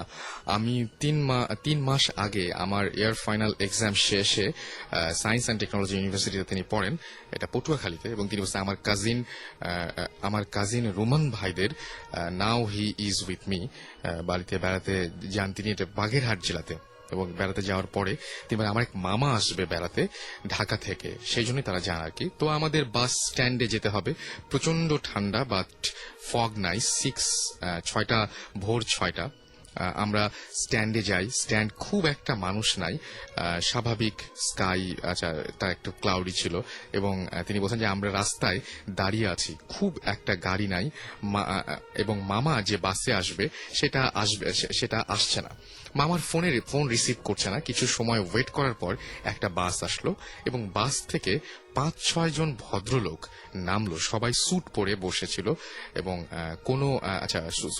স্যুট পরে বাস থেকে নেমেছিল তারা, এবং মামাকে তারা চিনতো, এবং মামা নামলো সবার পরে। কেউ কোনো কথা বলছিল না, খালি বাসটা চলে গেল, এবং বাসের যারা নামলো তারা ভ্যানিশ। এটা এত তাড়াতাড়ি তারা কিভাবে রিক্সা পেলো বা কোথায় গেল এটা কেউ জানে না। এবং তিনি বলছেন যে পাশে দাঁড়িয়ে আছি মামার সাথে আমরা, এবং স্ট্যান্ডেই হাই হ্যালো মামার সাথে সবকিছু শেষ করলাম, এবং হ্যান্ডশেক করলাম দুজনেই। অদ্ভুত ব্যাপার হলো মামার হাতের আঙুলগুলো ছিল খুব ছোট, নরম আর ঠান্ডা। আমি ভাইয়া মাথা ঘামালাম না, এবং ভাবলাম হতেই পারে। মামা বলল খুব ঠান্ডা লাগছে, চলো আমরা চা খাই। তো ভাইয়া বলল যে এত ভোরে কোথাও চা পাওয়া যাবে না, যতদূর চোখ যায় হাইওয়ে দিকে কোথাও কোনো লোক নাই চারপাশে, দোকান। আচ্ছা, তো তখন যেটা হলো যে তারা বলল যে মামা বলল যে একটু সামনে এগিয়ে ভালো চায়ের দোকান আছে, এবং সেই চায়ের দোকানে গিয়ে তারা চা খাবে। এবং তারা একটু বিরক্ত হলো এই ভেবে যে আমরা এই এলাকায় থাকি আর আমরা চিনবো না কোথায় চায়ের দোকান আছে না আছে, কিন্তু তারা এগিয়ে গেল, এবং অদ্ভুত ব্যাপার হলো 1 মিনিট হাঁটার পর দেখলাম একটা চায়ের দোকান, এবং অবাক হলাম না।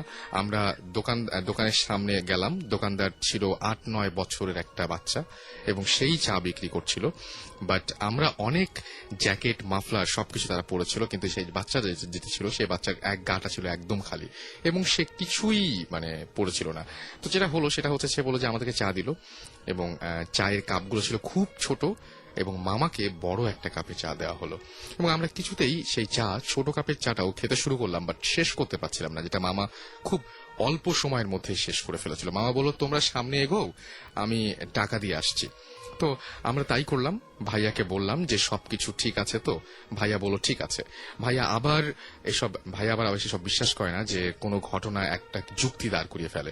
তো বেশ কিছু সময় আমরা সামনে হাঁটছি, মামা আসছে না দেখে আমরা পিছনে তাকাই, এবং দেখলাম যে ছেলেটা, মামা, এই দোকানটা, এবং কিচ্ছু নেই। তখন ঘড়িতে 6:45 বেজে গেছে, এবং মামাও নেই, কেউই নেই।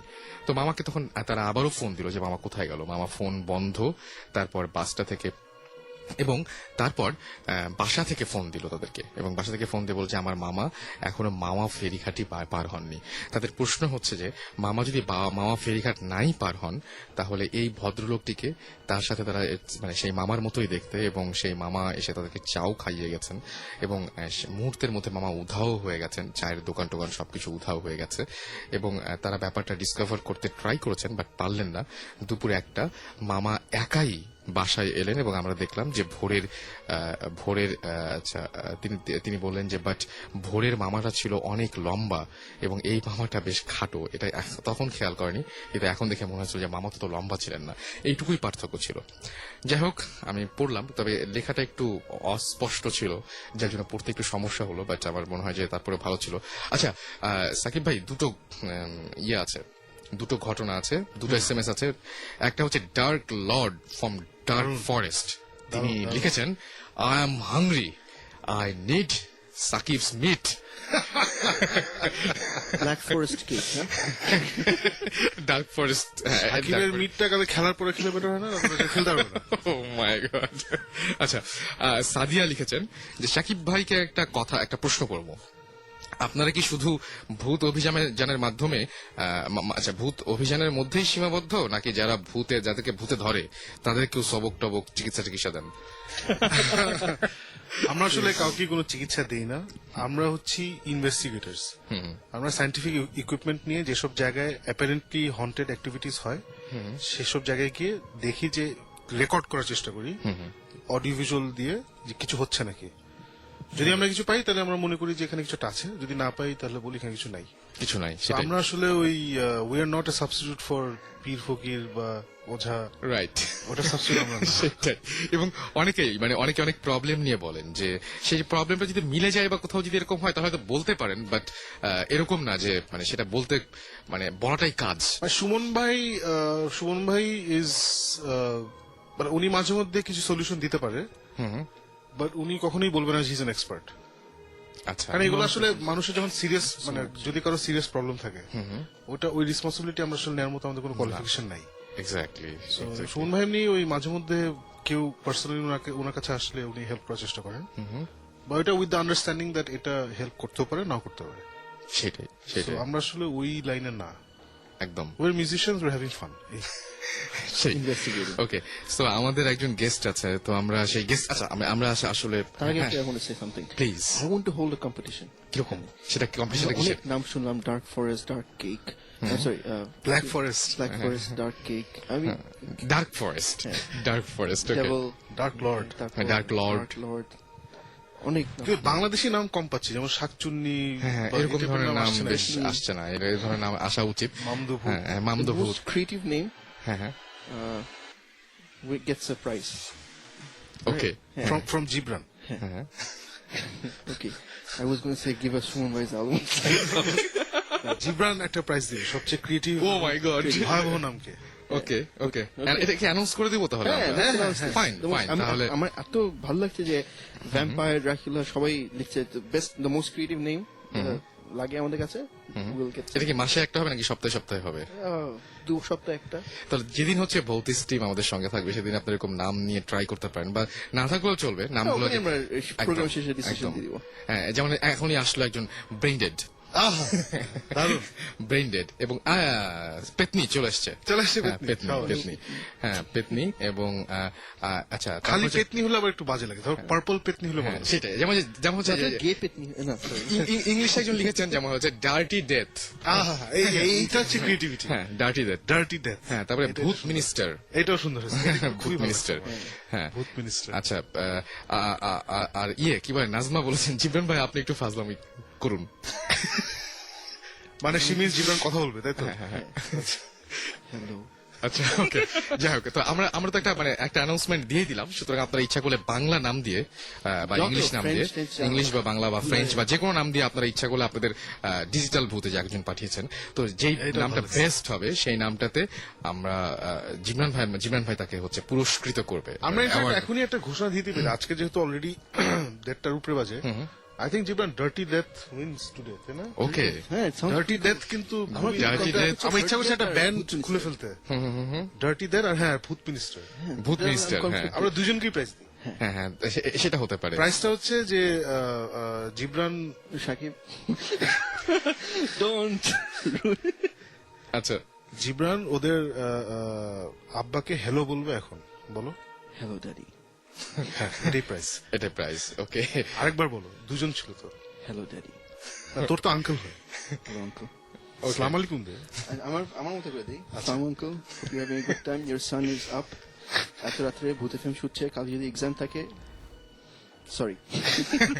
There you go, fans. Fine. Jibran বাহ, চমৎকার। আপনাদের প্রাইজ দিয়ে দিয়েছে ডার্টি ডেথ এবং ভূত মিনিস্টারকে। আজকে ভালো হয়েছে এবং এবং এবং নেক্সট উইকের প্রাইজ কিন্তু এটা হবে না, অন্য কিছু। অন্য কিছু হবে এবং আমরা তখন আরো বেশি মানে কি বলবো যে কিছু একটা দেওয়ার চেষ্টা করবো যে আপনার কাছে পৌঁছানো যায় বা এরকম কিছু একটা আমরা ইচ্ছা করে তাকে ডেকেও নিয়ে আসতে পারি এরকম। Yeah, sure, why not? Alright. That'll be So- nice. Definitely যাই হোক এখন Russell to the rescue. Okay so আমরা এদিক থেকে আসি না, Alright. মাঝখানে একটা ঘটনা শুনে আসি খুব ছোট্ট, যেহেতু একদম হাতে সময় নেই। আপনি একটা ইনস্টিটিউশনে পড়াশোনা করতেন, সেটা ক্যাডেট কলেজ ছিল তাই না? ক্যাডেট কলেজে পড়াশোনা করতেন এবং ক্যাডেট কলেজে কিছু ঘটনা আছে, যে ঘটনাটা আমি একটু বলি যে আপনার ওইখানে যেটা হয়েছিল সেটা হচ্ছে যে আপনাদের ইয়ারের কোন একটা ইয়ারের একজন এটা কি এটা আমাদের সিনিয়র, উনি 2006 বা 2007 এ ছিলেন। সেভেনে সেই ইয়ারে একজন মারা যান এবং মারা যাবার পরে যেটা মারা গিয়েছিলেন কি কারণে জি, মারা গিয়েছেন, ওনার লোড ছিল আর ওখানে মানে উনি সাথে পড়াশোনার লোড পঞ্চাশে নিতে করতে পারতেন না, পারছিলেন না। সেটাই মানে লোড, কারণে। রাইট। তো এই উনি ফার্স্ট ভদ্রলোককে ইয়ারে ছিলেন, ইন্টার ফার্স্ট ইয়ারে ছিলেন এবং উনি ওই পড়াশোনার লোড বা এই যা চাপ থাকে চাপ নিতে পারেননি এবং এই কারণে ওনার অ্যাজমার প্রবলেম ছিল, এই কারণে উনি মারা গেছেন। ওকে সো তাকে আপনারা আবার দেখেছিলেন, রাইট? জি, জি। বলুন মানে কোন জায়গায় দেখেছিলেন? ফার্স্টে আমরা যখন আমি 2000 আমি তসলিম, আমি 2010 এর দিকে 9 থেকে 10 এর দিকে ওখানে পড়তে যাই। তো আমাদের ওখানে আমরা একদম লাস্টেরটা বলবেন যেখানে আপনারা মানে ওনাকে দেখলেন। ওই বাঙালি 15 জন ছিলাম, তো ছুটির সময় বাকি কান্ট্রির ছেলেরা চলে যেত আর আমরা শুধু বাঙালিরা থাকতাম। তো আমরা যেহেতু জুনিয়র এন্ট্রি ছিলাম, তো ওখানে এটা আমরা কোন দেশের ঘটনা বলছেন আপনি? যে ওটা পাকিস্তানে ছিল। পাকিস্তানের ঘটনা, ওকে ফাইন। জি, তো ওখানে আমরা ক্যাট কলেজে তো অনেক কাজ টাজ করতে হতো, ওখান দিয়ে সব কাজটা শেষ করে আমরা হ্যাঁ তখন ছিল সন্ধ্যা, তো সন্ধ্যার দিকে আমরা ঘুমিয়ে যাই। তো কাজ শেষ করে তখন যখন আমরা জেগে উঠি তখন ছিল ডিনার টাইম। তো আমাদেরকে ভাইরা, যেহেতু আমরা জুনিয়র আন্টি ছিলাম, তো আমাদেরকে কয়েকবার ডেকেই তারা চলে যায় ডিনার করতে। এবং এই মাঝখান দিয়ে আমরা ঘুম থেকে জেগে উঠি, যে ঘুরে কিছুক্ষণ পর দেখতে পাই যে আমাদের যে রুমটা স্পেসিফিক রুমে ছিলাম, তো ওখানে একজন আমাদের ওয়ার্কআউট পরে যে ড্রেসটা পরে লিভ আউট করে, তো সেই ড্রেস পরে একজন, সেই দিনটা ছিল হচ্ছে ক্যারেটদের বের হয়ে যাওয়ার দিন। তো সেই ড্রেস পরে একজন দেখি যে আমাদের ড্রমে আসে। তো এসে উনি আমাদেরকে বিভিন্ন কথা বলে এবং ওনার নামটা এক্সেট্রা বলে। তো কিন্তু উনি কোন এন্ট্রি ছিল বা কেমনে এসেছে এটা আমরা ঠিকমতো জানতে পারি না। তো উনি এসে আমাদেরকে এই ক্যারেট কলেজের সম্বন্ধে বিভিন্ন কাহিনী এবং আমাদের থাকার এবং সেটেলমেন্ট ভালোভাবে থাকার এসব কাহিনী বলতে থাকে। তো আমরাও শুনি এবং ওনার সাথে কিছুক্ষণ ভালোভাবে কথা হয় এবং তিনি একটি কথা বারবার উল্লেখ করছিলেন যে শাস্তি এবং সেখানে লোড কথা এবং জুনিয়রদের সাথে ভালো ব্যবহার করার কথা এবং কাউকে লোড দেওয়া যাবে না, বেশি লোড দেওয়া যাবে না এবং হ্যাম্পার না করার কথা। তো এটা আমরা বারবার শুনছিলাম এবং ওনাকেও বলছিলাম যে ভাই আপনার সাথে কথা বলে ভালো লাগলো, কিন্তু আমরা যতবারই সিনিয়রদের ডাকার কথা বলছিলাম উনি ততবার ইগনোর করছিলেন এবং আমরা তো ওখান থেকে আমাদেরকে আসার জন্য আমাদের মোবাইলে সিনিয়ররা ফোন দিচ্ছিল যে ডিনার করতে আসো, সময় ওভার হয়ে যাচ্ছে ওখানে। তো আমরা ওনাকে বলছিলাম যে চলেন আপনি আমাদের সাথে চলেন, আপনার সিনিয়রদের সাথে ইন্ট্রোডিউস করে দিব, কিন্তু উনি যেতে চাচ্ছিলেন না এবং আমাদেরকে বারবার এক কথা বলছেন এবং আমাদেরকে অনেকগুলো ইনফরমেশন দিয়ে চলে গেলেন। কিন্তু আমরা কোনোভাবে জানতে পারলাম না যে উনি কোথা থেকে এসেছেন এবং সেখানে কোনো ক্যারেট থাকার কথা না। তো আমরা এরকম ব্যাপারটা ইগনোর করে আমরা উপরে চলে যাই ডিনার করার জন্য এবং সিনিয়র ডেকে গিয়ে বলি যে এরকম একটা ভাইয়ের সাথে দেখা হয়েছে, তিনি এরকম বলছেন এবং এরকম ড্রেসও পরা ছিলেন। তো তখন তিনি বললেন যে এখান থেকে কেউ থাকার কথা না, কারণ ওরা সিনিয়র মোস্ট এবং ওনাদের কাছে সব ইনফরমেশন থাকে। তো এবং বুক আউটে সবার সাইন দেওয়া আছে। কিন্তু তারপর সবশেষে বললাম যে তার শেপও দিলাম এবং তাকে আমরা যেহেতু চিনি না এবং জুনিয়র মোস্টার ক্যাডদেরকে বেশিরভাগ চিনে থাকে, কিন্তু আমরা চিনি না এবং ওনার শেপ দিলাম। তখন আমাদের ভিতর একজন সিনিয়র মোস্ট ভাই ছিলেন, উনি অ্যাপয়েন্টমেন্ট হোল্ডার ছিলেন। তো উনি গিয়ে ওনার ডর্মের থেকে কিন্তু ওনার হাউসের ড্রম বন্ধ ছিল, উনি ওখান থেকে গ্লাস ভেঙে ওনার ডর্মের থেকে এক ম্যাগাজিন আসছে যেটা প্রতি ক্যাডেটরা পায়, আমরা তখনও পাইনি। তো ওখানে ওই ভাইয়ের পিকচারগুলি দেখা ছিল এবং তার নামে অনেকগুলো আর্টিকেল লেখা ছিল, মেজ পিস ইন সোল এরকম অনেকগুলো লেখা ছিল। তো উনি তখন ওইটাই আমাদেরকে এনে দেখে বললেন যে এটাই নাকি। তখন আমি আর আমার যে এন্ট্রিমেট ছিল আমরা বললাম যে হ্যাঁ এটাই, এবং ওখানে ওনার অ্যাওয়ার্ড যখন নিচ্ছিল তখন একটা ড্রেসও পরা ছিল, ওইটাই উনি পরে এসেছিলেন, যেটা আমাদের ওয়াকিং আউট নামে পরিচিত। তো বললাম যে এটাই, কিন্তু উনি বলে যে উনি তো এর 2 বছর আগে প্রায় মারা গিয়েছেন, এটা কিন্তু হতে পারে না, এরকম ওনার এরকম প্রবলেম ছিল এই কারণে। আমি আচ্ছা, বলি এখানে তো দেখা তো হলোই, জাস্ট লাস্টে এই জিনিসটা মানে বলার জন্যই আর কি ঘটনাটা শুনলাম, সেটা হচ্ছে যে উনি যেভাবে মারা গিয়েছিলেন সেভাবে যেন ওভারলোড না দেওয়া হয়, Overload না দেওয়া এবং মানে কেউ কাউকে যেন অতিরিক্ত চাপ না দেওয়া হয়, এবং সবাই যেন সবার সাথে ভালো ব্যবহার করে, এটাই উনি বলতে এসেছিলেন এবং আপনাদেরকে বলে গেছেন। জি জি, Thank যেহেতু you. আমাদের হাতে সময় খুবই কম, আমরা পরবর্তী জনের কাছে চলে যাব। আপনার নামটা একটু বলবেন, তার আগে আমি ঝট করে একটু বলে দিই যারা আমাদেরকে এসএমএস করছেন, এবং আমাদেরকে এসএমএস করছেন ঘোস্ট রেইডার, এসএমএস করছেন ফেরত বদ, ওকে এটা ভালো হয়েছে। এসএমএস করেছেন, আচ্ছা ফেরত বদ, তারপর লিখছে কি গাছ থেকে এসএমএস করছেন তিনি। হ্যাঁ, এবং তারপর লিখেছেন যে এটা পড়ো নয়তো ডট ডট ডট ডট। আচ্ছা, দাদা ভালো করছো। হ্যাঁ, তারপরে স্লিপি হলো এসএমএস করেছেন আমাদেরকে, এছাড়া এসএমএস করেছেন আমাদেরকে চিপাভূত, এই nice. আমাদেরকে এসএমএস করেছেন জিব্রাইল, আচ্ছা আমাদেরকে এসএমএস করেছেন আগলি হার্ট, আচ্ছা আমাদেরকে এসএমএস করেছেন রিকয়েল গান, বাহ, রিকয়েল গান আমাদেরকে এসএমএস করেছেন, এছাড়াও ডিজে ভূত, আচ্ছা এছাড়াও এসএমএস করেছেন আমাদেরকে দেখতে পাচ্ছি গলা কাটা ভূত। আই হোপ মিউজিশিয়ানরা এই প্রোগ্রামটা শুনছে, কারণ এখান থেকে প্রচুর ব্যান্ডের নাম হয়েছে কিন্তু, সেটা হতে পারে কিন্তু, অনেক ব্যান্ডের নাম হ্যাঁ, হয়েছে। সেইটাই। এবং আমাদেরকে এসএমএস করছেন ডাইনি নোভা, ও হ্যাঁ। লাভলি। তারপরে আরেকজন লিখেছেন, এই নামটা আমারও বেশ ভালো, হিজিবিজি ভূত, হিজিবিজি ভূত, হিজিবিজি ভূত। Transmission problem. এবং হিজিবিজি ভূত বলছেন যে আমি সব ভূত মেরে ফেলেছি। হ্যাঁ, আচ্ছা ওকে। আচ্ছা, আমাদেরকে এসএমএস করেছেন এছাড়া হরিবল নাইটমেয়ার, আমাদেরকে এসএমএস করেছেন আদমখোর, এসএমএস করেছেন আমাদেরকে, এছাড়া আমাদেরকে এসএমএস করেছেন মাথা কাটা, গলা কাটা, মাথা কাটা, তারপর নেক্সটটা ওকে, মাথা কাটা। সো আমার মনে হয় যে আমরা আবারও একটু, আচ্ছা এছাড়া আমাদের দেখতে পাচ্ছি যে আচ্ছা আমাদেরকে এসএমএস জিনিস আছে করেছেন ওটার সাথে, মানে আসলে অনেকেই না ভালোই, রানী অফ দ্য পেতনি, হ্যাঁ, তারপরে আমাদেরকে এসএমএস করেছেন এছাড়াও আচ্ছা শাকচুন্নি, শাকচুন্নি বের হয়েছে। হ্যাঁ, শাকচুন্নি বের হয়েছে, এবং আশিয়া এসএমএস করে লিখেছেন যে I would like to supernatural to be supernatural শাকচুন্নি, প্লিজ what sentence গিফটটা আমাকে দাও, supernatural? গিফটটা আমাকে দাও। ওকে, সুপার ন্যাচারাল শাকচুন্নি। সুপারন্যাচারাল শাকচুন্নি। আচ্ছা, ভূত এফএম তিনি বলেছেন যে আমি রেগে যাচ্ছি, ভূত এফএম নাম আর কি, আমি রেগে যাচ্ছি, আজ কাউকে বাসায় যেতে দিব না। আচ্ছা, জিনের বাদশা এসএমএস করেছেন এবং তিনি বলেছেন জিনের মিটিং ভাই, আপনারা যা করছেন তাতে আমরা তো আর পৃথিবীতে থাকতে পারলাম না। জিনের মিটিং এ মানে এই ব্যাপার নিয়ে আলোচনা চলতেছে। ওকে, সো আমরা আবারও যেহেতু একটু মানে হাসি ঠাট্টা হলো, আবার একটু ঘটনায় চলে যাই। আর আমাদের সাথে আছেন যিনি, আপনার নামটা বলবেন। আমার নাম সাইফ, আমি ইস্টার্ন ইউনিভার্সিটিতে পড়ছি।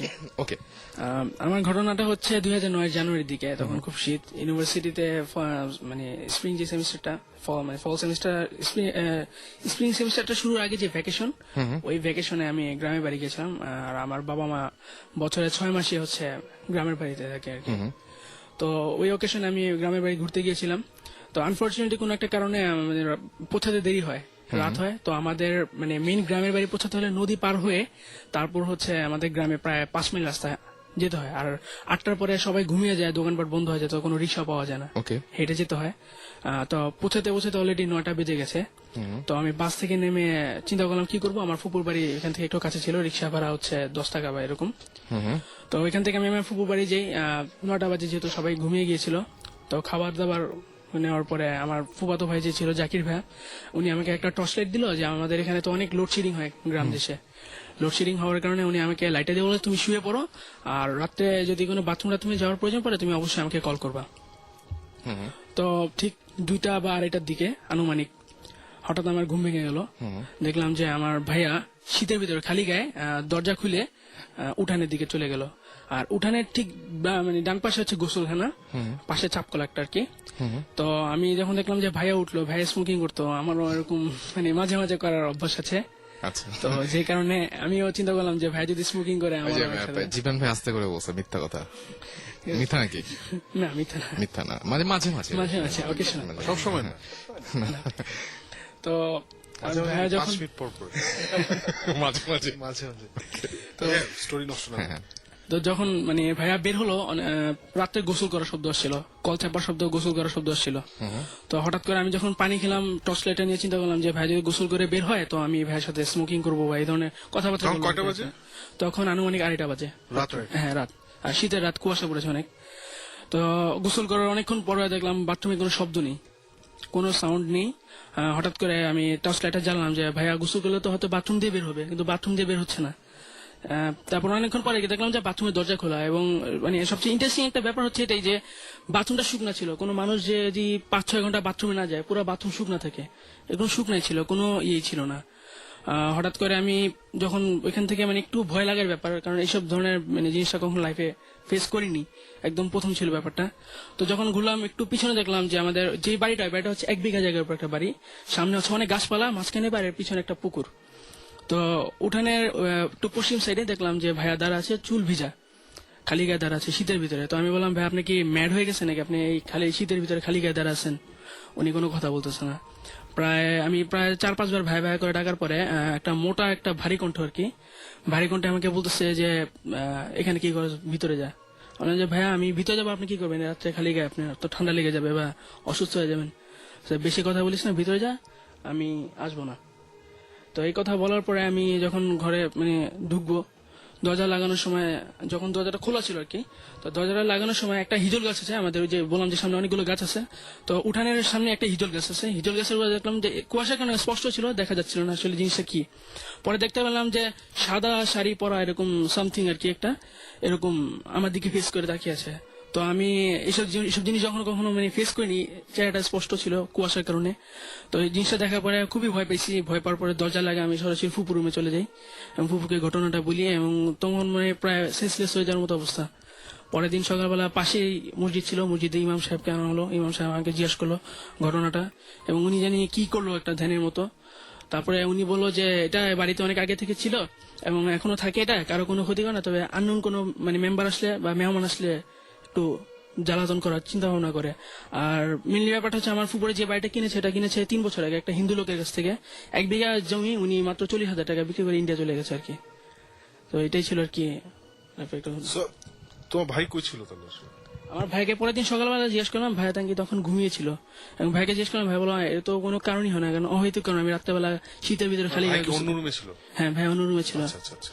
আচ্ছা সাকিব ভাই, আমি একটা জিনিস বুঝি না, মানে এই জিনিসটা হচ্ছে কি যে অনেকে ঘটনা বলেন, অনেকে ঘটনা বলার সময় দেখা যায় কি যে মানে অনেক ঘটনার সময় এরকম মনে হয় যে ভয় পাচ্ছেন না, ঠিক মানে ঠিক ভয় দেখানোর মতো না, মানে যেন হচ্ছে কেউ জাস্ট সামনে এসে দেখালো যে আমাদের অস্তিত্ব আছে। তার মানে কি এরা জানাতে চায় যে আমাদের অস্তিত্ব আছে বা এরকম কিছু, নাকি আসলে ভয় দেখানোর জন্য আসে, মানে এটা কারণ আমি জানি না, মানে আমি এটা প্রায় আমরা অ্যাকচুয়ালি ডিসকাস করেছি। যেমন তোমাকে বলেছিলাম আগে, আমি আর জিবরানি বলেছিলাম না যে উই ফিল যে actually মানে আমার মনে হয় যে যখন একটা প্রেজেন্স আমাদের সামনে আসে, ধরে নিই যে এরকম কিছুটা আছে, সো ধরো তোমার সামনে আসলো, so in order to communicate with you, তোমাকে ভয় দেখালেও কমিউনিকেশন, তো ভয় না দেখালেও কমিউনিকেশন। সামনাসামনি আসলেই হ্যাঁ, কমিউনিকেট করা হয়। actually তোমার সামনে আসলে এটা কমিউনিকেশন। হ্যাঁ, সো সে তখন পসিবলি চেষ্টা করে যে তোমার কাছে রেলেভেন্ট কোন একটা চেহারা নিয়ে তোমার সামনে আসবে, মানে তোমার সাইকোলজির সাথে একটা মিল রেখে সে একটা ধরন নিবে।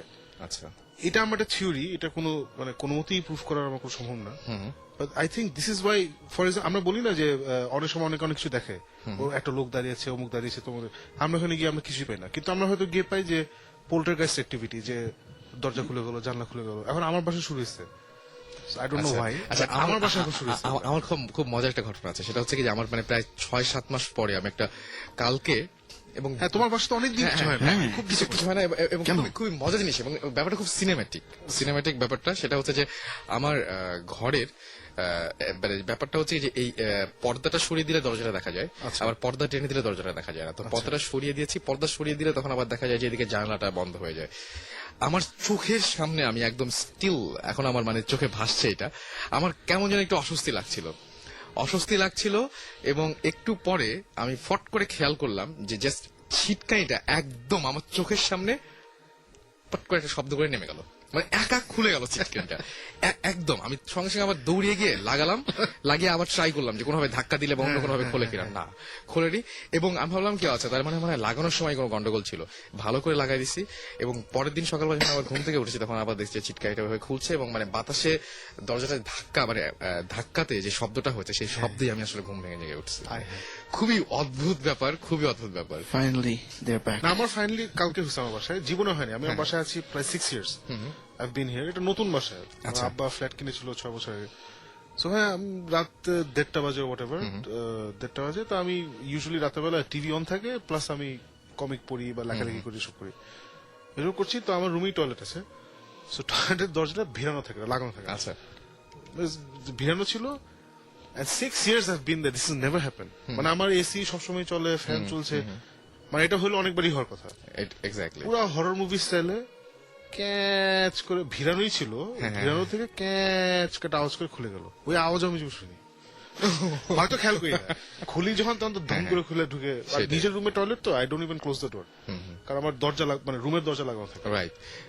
এবং আমি দেখে আমি বললাম যে খুব সুন্দর হয়েছে, এবার তুমি যাও। Something funny, Shakib. মানে আমার কাছে খুব অদ্ভুত লাগছে কি, একদম মানে জাস্ট লম্বালম্বি ভাবে জিনিসটা নামলো। মানে ছিটকাইটা মনে হচ্ছে কেউ যে হাত ধরে দিয়ে টান দিয়ে নামালো, এরকম একটা, মানে ঠিক হরর মুভিতে যেরকম হয় না এটা, এবং দিনের বেলায়। না, আমার উপর এই থ্যাঙ্কস টু ভূতিস আর থ্যাঙ্কস টু জিবরানের উপরে তো পুরো একটা দল বাহিনী আছে একটা। থ্যাঙ্কস টু দিস থিংস আমার উপরে আই থিঙ্ক ওদের টেনশন আসছে। আচ্ছা, থ্যাঙ্কস টু ভূতিস, বিকজ আমি দেখছি আমার আশেপাশে a lot of bad things are happening. এবং আপনি বিলিভার হতে শুরু করছেন তাহলে? না, believe, I was never a disbeliever, but এগুলো আমি মনে করি যে পাত্তা যত দাঁতে যত ভালো আর কি। এটা এখন সত্যি না, মানে কোনটা ভালো আমি জানি না। But you know something funny? কালকে রাত্রে আমি ধানমন্ডিতে, I just moved there, so my flatmate আমি বসে আছি, ও টিভি দেখছে, আমি জাস্ট চেক করছি ব্রাউজারে। I close the door. ও এসে ক্লোজ করছে ইয়েতে, হঠাৎ দিয়ে পুরো দরজা খোলা, নো আওয়াজ, নো নাথিং, আর ওটা আওয়াজ হয়ে দরজা খোলা। এখন আমার মনে আসছে আমি দুবার বন্ধ করার পরে আমি বলছি, did you just close the door? হ্যাঁ, একটু আগে, 10 মিনিট আগে। Just open, wide open. তারপর আবার যখন এসি ছাড়া তো আবার যে বন্ধ করছি আমি, দুবার করে বলতে পাত্তা দিইনি আর কি এখানে। আর আমার বাসার উপরে তো কাণ্ড কারখানার রেজা এসে বলে গেছে একদম টিভি চ্যানেল চেঞ্জিং। সো ওটাই এইসব জিনিসপত্র না অত আমার কাছে এখন তো অ্যামেজিং লাগে না। রিসেন্টলি আমি একটা বই পড়ছিলাম, বইটার নাম ভুলে গেছি, মানে I still reading it. Stephen Hawking আছে না, স্টিফেন হকিং একটা বই, the grand design, it's about universal theories and what not, অনেক আতলামি। তো পড়ছি এবং কিছু বুঝছি না, দুটোই হচ্ছে আর কি, পড়তেছি বুঝতেছি না। বাট ওখানে একটা জিনিস পড়লাম এবং জিনিসটা আমার এত অদ্ভুত লাগছে যে, মানে যখন ধরো একটা ডার্ক রুম, তোমার টর্চ জ্বালালা, রাইট? সো তুমি ধরো এই প্রান্ত থেকে ওই প্রান্তে টর্চটা জ্বালালো, মানে টর্চটা ওইদিকে তাক করে জ্বালালা। সো টর্চের আলোটা তো কনসেন্ট্রেটেড হয়ে একটা জায়গায় বাড়ি খায়, রাইট, এমনি ছড়িয়ে যায়, বাট একটা জায়গায় কনসেন্ট্রেটেড বাড়ি খায়। সো এটার মানে কি? মানে হচ্ছে লাইট পার্টিকেলস, যেটাকে ফোটনস বলা হয়, ফোটনস গুলো তোমার টর্চ থেকে বের হয়ে ওখানে বাউন্স করলো, বাউন্স করে আবার তোমার চোখে ফেরত আসছে, রাইট, চোখে ফেরত আসছে, ওটা প্রসেস করে তুমি দেখছো যে ওয়াল বা আলোকিত ওয়াল, যে কারণে আকাশের দিকে টর্চ মারলে দেখা যায় না কিছু, রাইট। সো এখন আমি বললাম যে অ্যাপারেন্টলি তুমি যখনই লাইট, বেসিক্যালি মলিকিউলস বা পার্টিকলস, তুমি ধরো ওয়ালের দিকে টর্চ তাক করলা, সো পার্টিকেল তো ওখানে গিয়ে বাড়ি খাবে। সো আমরা অটোমেটিকলি চিন্তা করবো পার্টিকেল সরে যাবে, স্ট্রেট লাইনে যাবে, ডেফিনেটলি, যে একটা এভাবে যাবে, একটা এভাবে যাবে, মানে ছড়িয়ে আছে যেভাবে ওভাবে স্ট্রেট যাচ্ছে, আসলে কিন্তু স্ট্রেট যায় না। আচ্ছা, এখন কোয়ান্টাম ফিজিসিস্টদের থিওরি হচ্ছে যে একটা পার্টিকেলের যত পসিবল ওয়ে আছে ওইখানে যাবার, সে সাইমultaneously সবগুলো ওয়ে দিয়ে ওখানে যায়। ওকে, এটা আমি জানতাম না, মানে জানতাম না, এবং আমার এসব ভজং মনে হচ্ছে যে যাতাম, ও নিজেও আবার পরে লিখছে যে এগুলো শুনে হয়তো মনে হয় যে আমি এগুলো বানায় বলতেছি, চাবাজি আসলে চাবাজি না, আমি ওকে এখনো বিশ্বাস করতে পারছি না। সো আমার একটা কমন থিওরি আছে যে ভূত আসলে কি বা জিন আসলে কি, জিন আর ভূত হচ্ছে যে আমরা যখন ঘুমাই, ঘুমানোর পরে তো আমাদের সাবকনশিয়াস একটা লেভেলে চলে যায়। সো হয়তো আমাদের সাইকিটা ঘুমের মধ্যে হয়তো আরেক জায়গায় ভূত হিসাবে নিজেকে ইয়ে করে। ওকে, প্রজেক্ট। সো তুমি যখন ঘুমাচ্ছ, তুমি হয়তো দেখছো স্বপ্নে অনেক কিছু হচ্ছে, বলে মনে তো থাকে না। সো মেবি তখন তোমার ওই মেন্টাল প্রজেকশন বা একটা সাইকি কোথাও গিয়ে এই কাণ্ড কারখানাগুলো করছে, আবার তুমি যখন জেগে উঠছো ধরো ফেরত চলে আসছে। রাইট কারণ কোয়ান্টাম এই থিওরি পড়ার পরে আমি লাইক এটা তো হতেই পারে, মানে বুঝতেছো, মানে লিটারালি বলছে যে হ্যাঁ, একটা একদম, একটা একদম, পার্টিকেল হয়তো একদম। পয়েন্ট এ থেকে পয়েন্ট বি তে স্ট্রেট যাবে, কিন্তু আরেকটা মানে না ওই পার্টিকেলটাই সাইমultaneously আবার হয়তো অ্যালফা সেঞ্চুরি অথবা সূর্য ঘুরে ওখানে যাবে, মানে টর্চ থেকে বের হয়ে আমার কাছে সূর্যের এটাই মানে পাশ দিয়ে অদ্ভুত চাঁদ লাগছে। ঘুরে এসে হ্যাঁ, ওই ওয়ালে হয়ে যাবে। মানে এটা খুবই অদ্ভুত ব্যাপার। আমি বললাম যে আমি এটা জানতাম না, এবং কি ভয়াবহ মানে ঘটনা ঘটতে পারে এটার জন্য। আই মাইট বি রং, আমি এটা ভালো, আমি যে বললাম যে আমি পড়ছি বুঝছি না এই অবস্থায় আছি, যদি কেউ ভালো করে বুঝেন welcome to Give me the book. পড়তে হবে তো? এইগুলা পড়ার পরে আমি এটা পুরো ভৌতিক ব্যাপার স্যাপার তৈরি। হ্যাঁ, হ্যাঁ। মানে হোয়াট ইজ দিস, আমি একটা টর্চ জানালাম, হ্যাঁ। একটা পার্টিকেল নাকি যাওয়ার যতগুলা ওয়ে আছে, সবগুলো ওয়ে ঘুরে আসতে চায়। না আসে ও আসেও। আসে ওকে। মানে তুমি বাসা থেকে রওনা দিচ্ছ লালমাটিয়া থেকে, তুমি আসবা এখানে রেডিও ফুর্তি অফিসে, তুমি সাইমultaneously যতগুলা রাস্তা দিয়ে আসা যায় সবগুলো রাস্তা দিয়ে ওই রাস্তা দিয়ে আসতেছে আমি এত বড় পাগল না। এবং একই টাইমে। Can you imagine? But does it split? মানে No, আমার it question- doesn't split. I don't know. I But don't know if how to it explain reaches there, then ওটা I আবার don't know. ঘুরবে কেন? I don't know. না ঘুরে ঘুরে যাবে, একটা যাবে স্ট্রেট, একটা যাবে চাঁদকে ঘুরে, একটা alpha century Oh, but different particles, different ইয়েতে, যেহেতু It's one particle. এটা আসলে One particle এবং simultaneously. simultaneously how can it go এটা- simultaneously? আমি তো If it doesn't split, it has to split up. Same time. Split করলে তো এক্সপ্লোশন হবে ভাই। না ওটা না, আমার জিনিস হচ্ছে ওখানে if it goes, একটা তো যে পৌঁছাচ্ছে তারপর ওটা আবার ঘুরে আসছে, তারপর one particle simultaneously does all this. Quantum লেভেলে টাইম আমরা যে লেভেলে দেখি, হ্যাঁ ওটা it doesn't obviously exist doesn't like that. exist. এবং এবং এবং এই কোয়ান্টাম লেভেলের এই ব্যাপার স্যাপার গুলো মানে খুবই গোলমেল, এবং মানে যারা বোঝে তাদের কাছে শুনতে খুব মজা লাগে। আসলে সত্যি কথা বলতে যে Absolutely. শুনতে খুবই মজা লাগে। সো আজকে কি আমরা শেষ করবো নাকি? হ্যাঁ, আমি আরো কোয়ান্টাম থিওরি নিয়ে আসবো। ওকে। আর ওটাকে আমরা প্রুভ করবো। হ্যাঁ সেটাই বইটা প্রায় শেষের দিকে। এটা হবে সাইন্টিস্ট, নট ভৌতিক সিনেমা। সেটাই সায়েন্টিস্ট। তো আমরা শেষ করবো, তার আগে আমরা বলি যে আমাদেরকে যারা এসএমএস করেছে তাদেরকে অনেক ধন্যবাদ জানাচ্ছি। যারা আমি ইমেল অনেক ধন্যবাদ জানাতে চাই ক্রিয়েটিভ নামগুলোর জন্য, খুবই ভালো নামগুলো শুনে। স্টিল আপনারা এসএমএস বাংলাদেশের ব্যান্ড সংস্কৃতিকে অনেক লাভবান করছেন, দেখবেন যে অনেকগুলো ব্যান্ড বের হয়ে যাচ্ছে। একদম একদম। স্পেশালি কি ডার্টি ডেথ, না? না, ভূত মিনিস্টারও ভালো ছিল। ডার্টি ডেথ ফিচারিং ভূত মিনিস্টার। এবার যেমন এই নামগুলো খুব অদ্ভুত হবে। টুনটুনি ডি এমসি ফিজিক্স, আরে শালা, মানে আবার থিওরি শুনতে ভালো লাগছে। টুনটুনি Thank you, DMC টুনটুনি। physics। হ্যাঁ এমসি ফিজিক্স। হ্যাঁ, এবং তিনি বলছেন থিওরি শুনতে ভালো লাগছে। Thank you, সো আমরা এখনো তো এসএমএস আসছে, এই জন্য এসএমএস পড়ছি আর কি। হ্যাঁ, তো আমরা আরেকবার জানিয়ে দিই যে আমাদের এসএমএস করার নিয়মটি ছিল এবং নিয়মটি এখনো আছে, সেটা হচ্ছে শাউট লিখে স্পেস দিয়ে আপনার নাম লিখে স্পেস দিয়ে আপনার মেসেজ লিখে পাঠিয়ে দিতে হবে 9840 নাম্বার। যারা আমাদেরকে ইমেল করবেন এবং ঘটনা পাঠাতে চান এবং আমাদের স্টুডিওতে এসে সরাসরি যারা শেয়ার করে গেলেন ঘটনা, তাদের মতন স্টুডিওতে সরাসরি আসতে চান, তারা যেটা করবেন সেটা হচ্ছে যে ভূত FM BHOOTFM @radio RADIOFOORTI ফুর্তি.fm এটাতে আপনারা এসএমএস পাঠাতে পারেন। এবং আমার যেটা মনে হয় যে ইমেল করতে পারেন, এবং ইমেলের সময় অবশ্যই নাম, ঠিকানা এবং ফোন নাম্বার দিবেন। কোনো ভুতুরে ফোন নাম্বার দিবেন না, যে ফোন নাম্বার আপনাকে কখনোই পাওয়া যায় না এবং যেটা সবসময় বন্ধ থাকে, এরকম কোনো ভুতুরে ফোন নাম্বার দিবেন না। আর আমাদেরকে যে মানে যারা স্টুডিওতে আসতে পারবেন তারা অবশ্যই লিখে দিবেন যে আমরা স্টুডিওতে আসতে পারবো। আর যেটা হচ্ছে যে ডন ঘোস্ট আমাদের এসএমএস করেছেন, ডন ঘোস্ট নামগুলো এখনো বলছি। যদি না আসতে পারে তাহলে লিখে দিবে যে বাসায় ওরা ভালো করে খাওয়াতে পারবে, তাহলে আমরা চলে যাবো। চলে যাবো, তাহলে আমরা একদম সরাসরি একদম ওখান থেকে যে শুরু করে দেবো। আচ্ছা, পরি আমাদেরকে এসএমএস করেছেন, তুহিন এসএমএস করেছেন ভূত এজেন্ট 47।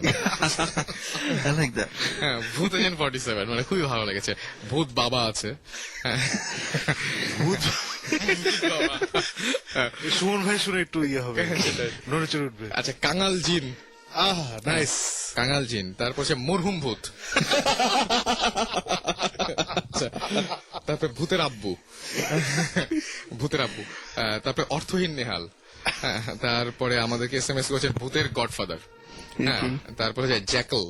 আচ্ছা, এছাড়াও আমাদেরকে এসএমএস করেছেন দেখতে পাচ্ছি যে শুভ, আচ্ছা এসএমএস করেছেন যে হটেস পেতনি, এসএমএস করেছেন পেতনি, হ্যাঁ, তবে যন্ত্রণা ভাই নামটা ভালো লাগছে আমার, যন্ত্রণা এসএমএস করেছেন আমাদেরকে।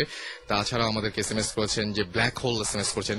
হ্যাঁ, তারপরে আমাদেরকে হচ্ছে এছাড়াও আচ্ছা খেপে গেছেন অনেকে যে ভাই স্টিফেন হকিন্সকে নিয়ে ফাজলামি বন্ধ করেন Okay. ফাজলামি তো না, বুঝতেছি না তো। আচ্ছা আচ্ছা এর সঙ্গে সঙ্গে চলে এসেছে কোয়ান্টাম ভূত কোয়ান্টাম ভূত তারপরে ঘুমন্ত মানবী SMS করেছেন আমাদেরকে, তারপর হচ্ছে যে আমাদেরকে SMS করেছেন খবিস ভূত সহ আর গ্রিন রোড থেকে যাই হোক টেরিফিক ভূতও আছেন আমাদের মাঝখানে, আমাদের মধ্যে আছেন যে আচ্ছা আমাদের মধ্যে আছেন মিডনাইট ঘোস্ট সহ আরো অনেকে। আপনাদের নামগুলো অনেক সুন্দর হয়েছে, থ্যাংক ইউ আমাদের সাথে থাকার জন্য।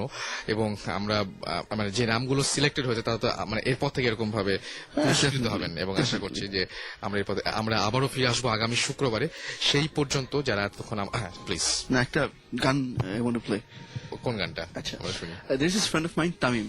Okay. He's a music sound engineer. So সে একটা গান লিখেছে, মানে গান কম্পোজ করেছে, সবকিছু করেছে। সো পেবল স্টুডিওস থেকে। সো করার পরে ও মানে শুনে I like rock music Okay, সবসময় দেখে। okay. সো বাট এটা শোনার পরে আমার ভালো লাগলো, কিন্তু টপিকটা শুনে আমার ভালো লাগলো যে this is about a person যে তার গার্লফ্রেন্ড মারা গেছে। সো মারা যাওয়ার পরে সে 1 বছর পর্যন্ত সে মানে সে তার মাথার মধ্যে রিয়েলাইজ করছে যে শি স্টিল অ্যালাইভ। সো ওটা নিয়ে তারপর 1 বছর পরে সে রিয়েলাইজ করে যে না, যখন ওই দিনটা ফেরত আসে দেন হি রিয়েলাইজেস না she is not actually alive. চরম নেপোটিজম না, জাস্ট বিকজ তুই ওকে চিনিস। আচ্ছা And I like the music. Rasel কই যাবাই দেশে লোকজন ওদের গান শুনে। I promote music. I would very much like to hear your song. আমরা চলো বাংলাদেশ একটু আমরা শেষ করি আমরা আবারও ফিরে আসবো আগামী শুক্রবার সে পর্যন্ত। এবং আগামী শুক্রবার আসতেছেন তো নাকি? আনফরচুনেটলি না, আগামী শুক্রবারে ওয়ে শুটিং আমাদের একটা খুবই খুবই ফেভারিট একটা এপিসোড। একটু বলি এটা নিয়ে। এটা দেয়ার ইজ দিস স্টোরি, আমাদের খুব পছন্দের একজন মানুষ বলছে, ওর নাম বলবো না, ওনার কাছে ডাইরেক্টলি শুনেছি যে একটা মেয়ে, ওর অনেক লম্বা চুল ছিল। আচ্ছা। এবং হঠাৎ করে নাকি ওই বাসায় দেখা যায় যে রাত বিরেতে সেটা চুল আছে। আচ্ছা। চুল কেন আছে এবং চুল আছে এবং কার সাথে কথা বলে, আয়নার সাথে তাকিয়ে তাকিয়ে কার সাথে কথা বলে। সো সবাই এটা দেখছে, ওই ফ্যামিলি সবাই ওইখানে সবাই ঈদের ছুটিতে গিয়েছিল সামথিং, সবাই এটা দেখছে এই হ্যান ত্যান।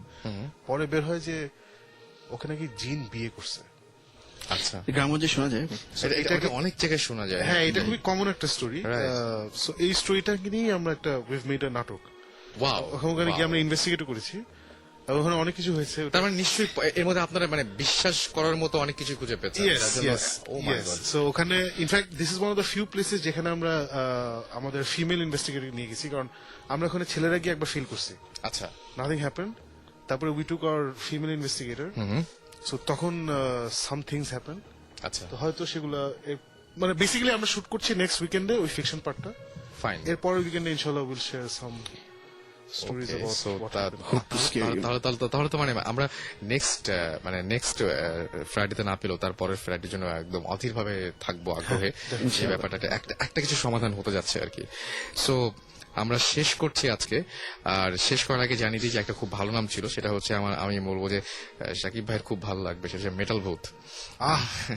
So, আমরা আজকে শেষ করছি গান। আর যারা এতক্ষণ ধরে ভূত এফএমের সাথে ছিলেন এবং প্রচুর ভয় পেয়েছেন তারা আর ভয় পাবেন না, এখন গান শুনবেন সারা রাত এবং দারুণ দারুণ গান রয়েছে আমাদের প্লেলিস্টে। এবং কালকে অবশ্যই রেডিও ফুর্তি টিউন করতে ভুলবেন না, কারণ কালকে বাংলাদেশে খেলা রয়েছে এবং খেলার কিন্তু পুরো আপডেটটা রেডিও ফুর্তি থেকে যাবে। সো আপনারা অবশ্যই অবশ্যই অবশ্যই রেডিও ফুর্তির সাথেই থাকবেন সবসময়। আমরা ফিরে আসবো আগামী শুক্রবার ঠিক একই সময় আপনাদের সাথে আরো নতুন নতুন নতুন সব ঘটনা নিয়ে। সেই পর্যন্ত সবাই ভালো থাকুন, সুস্থ থাকুন, মোস্ট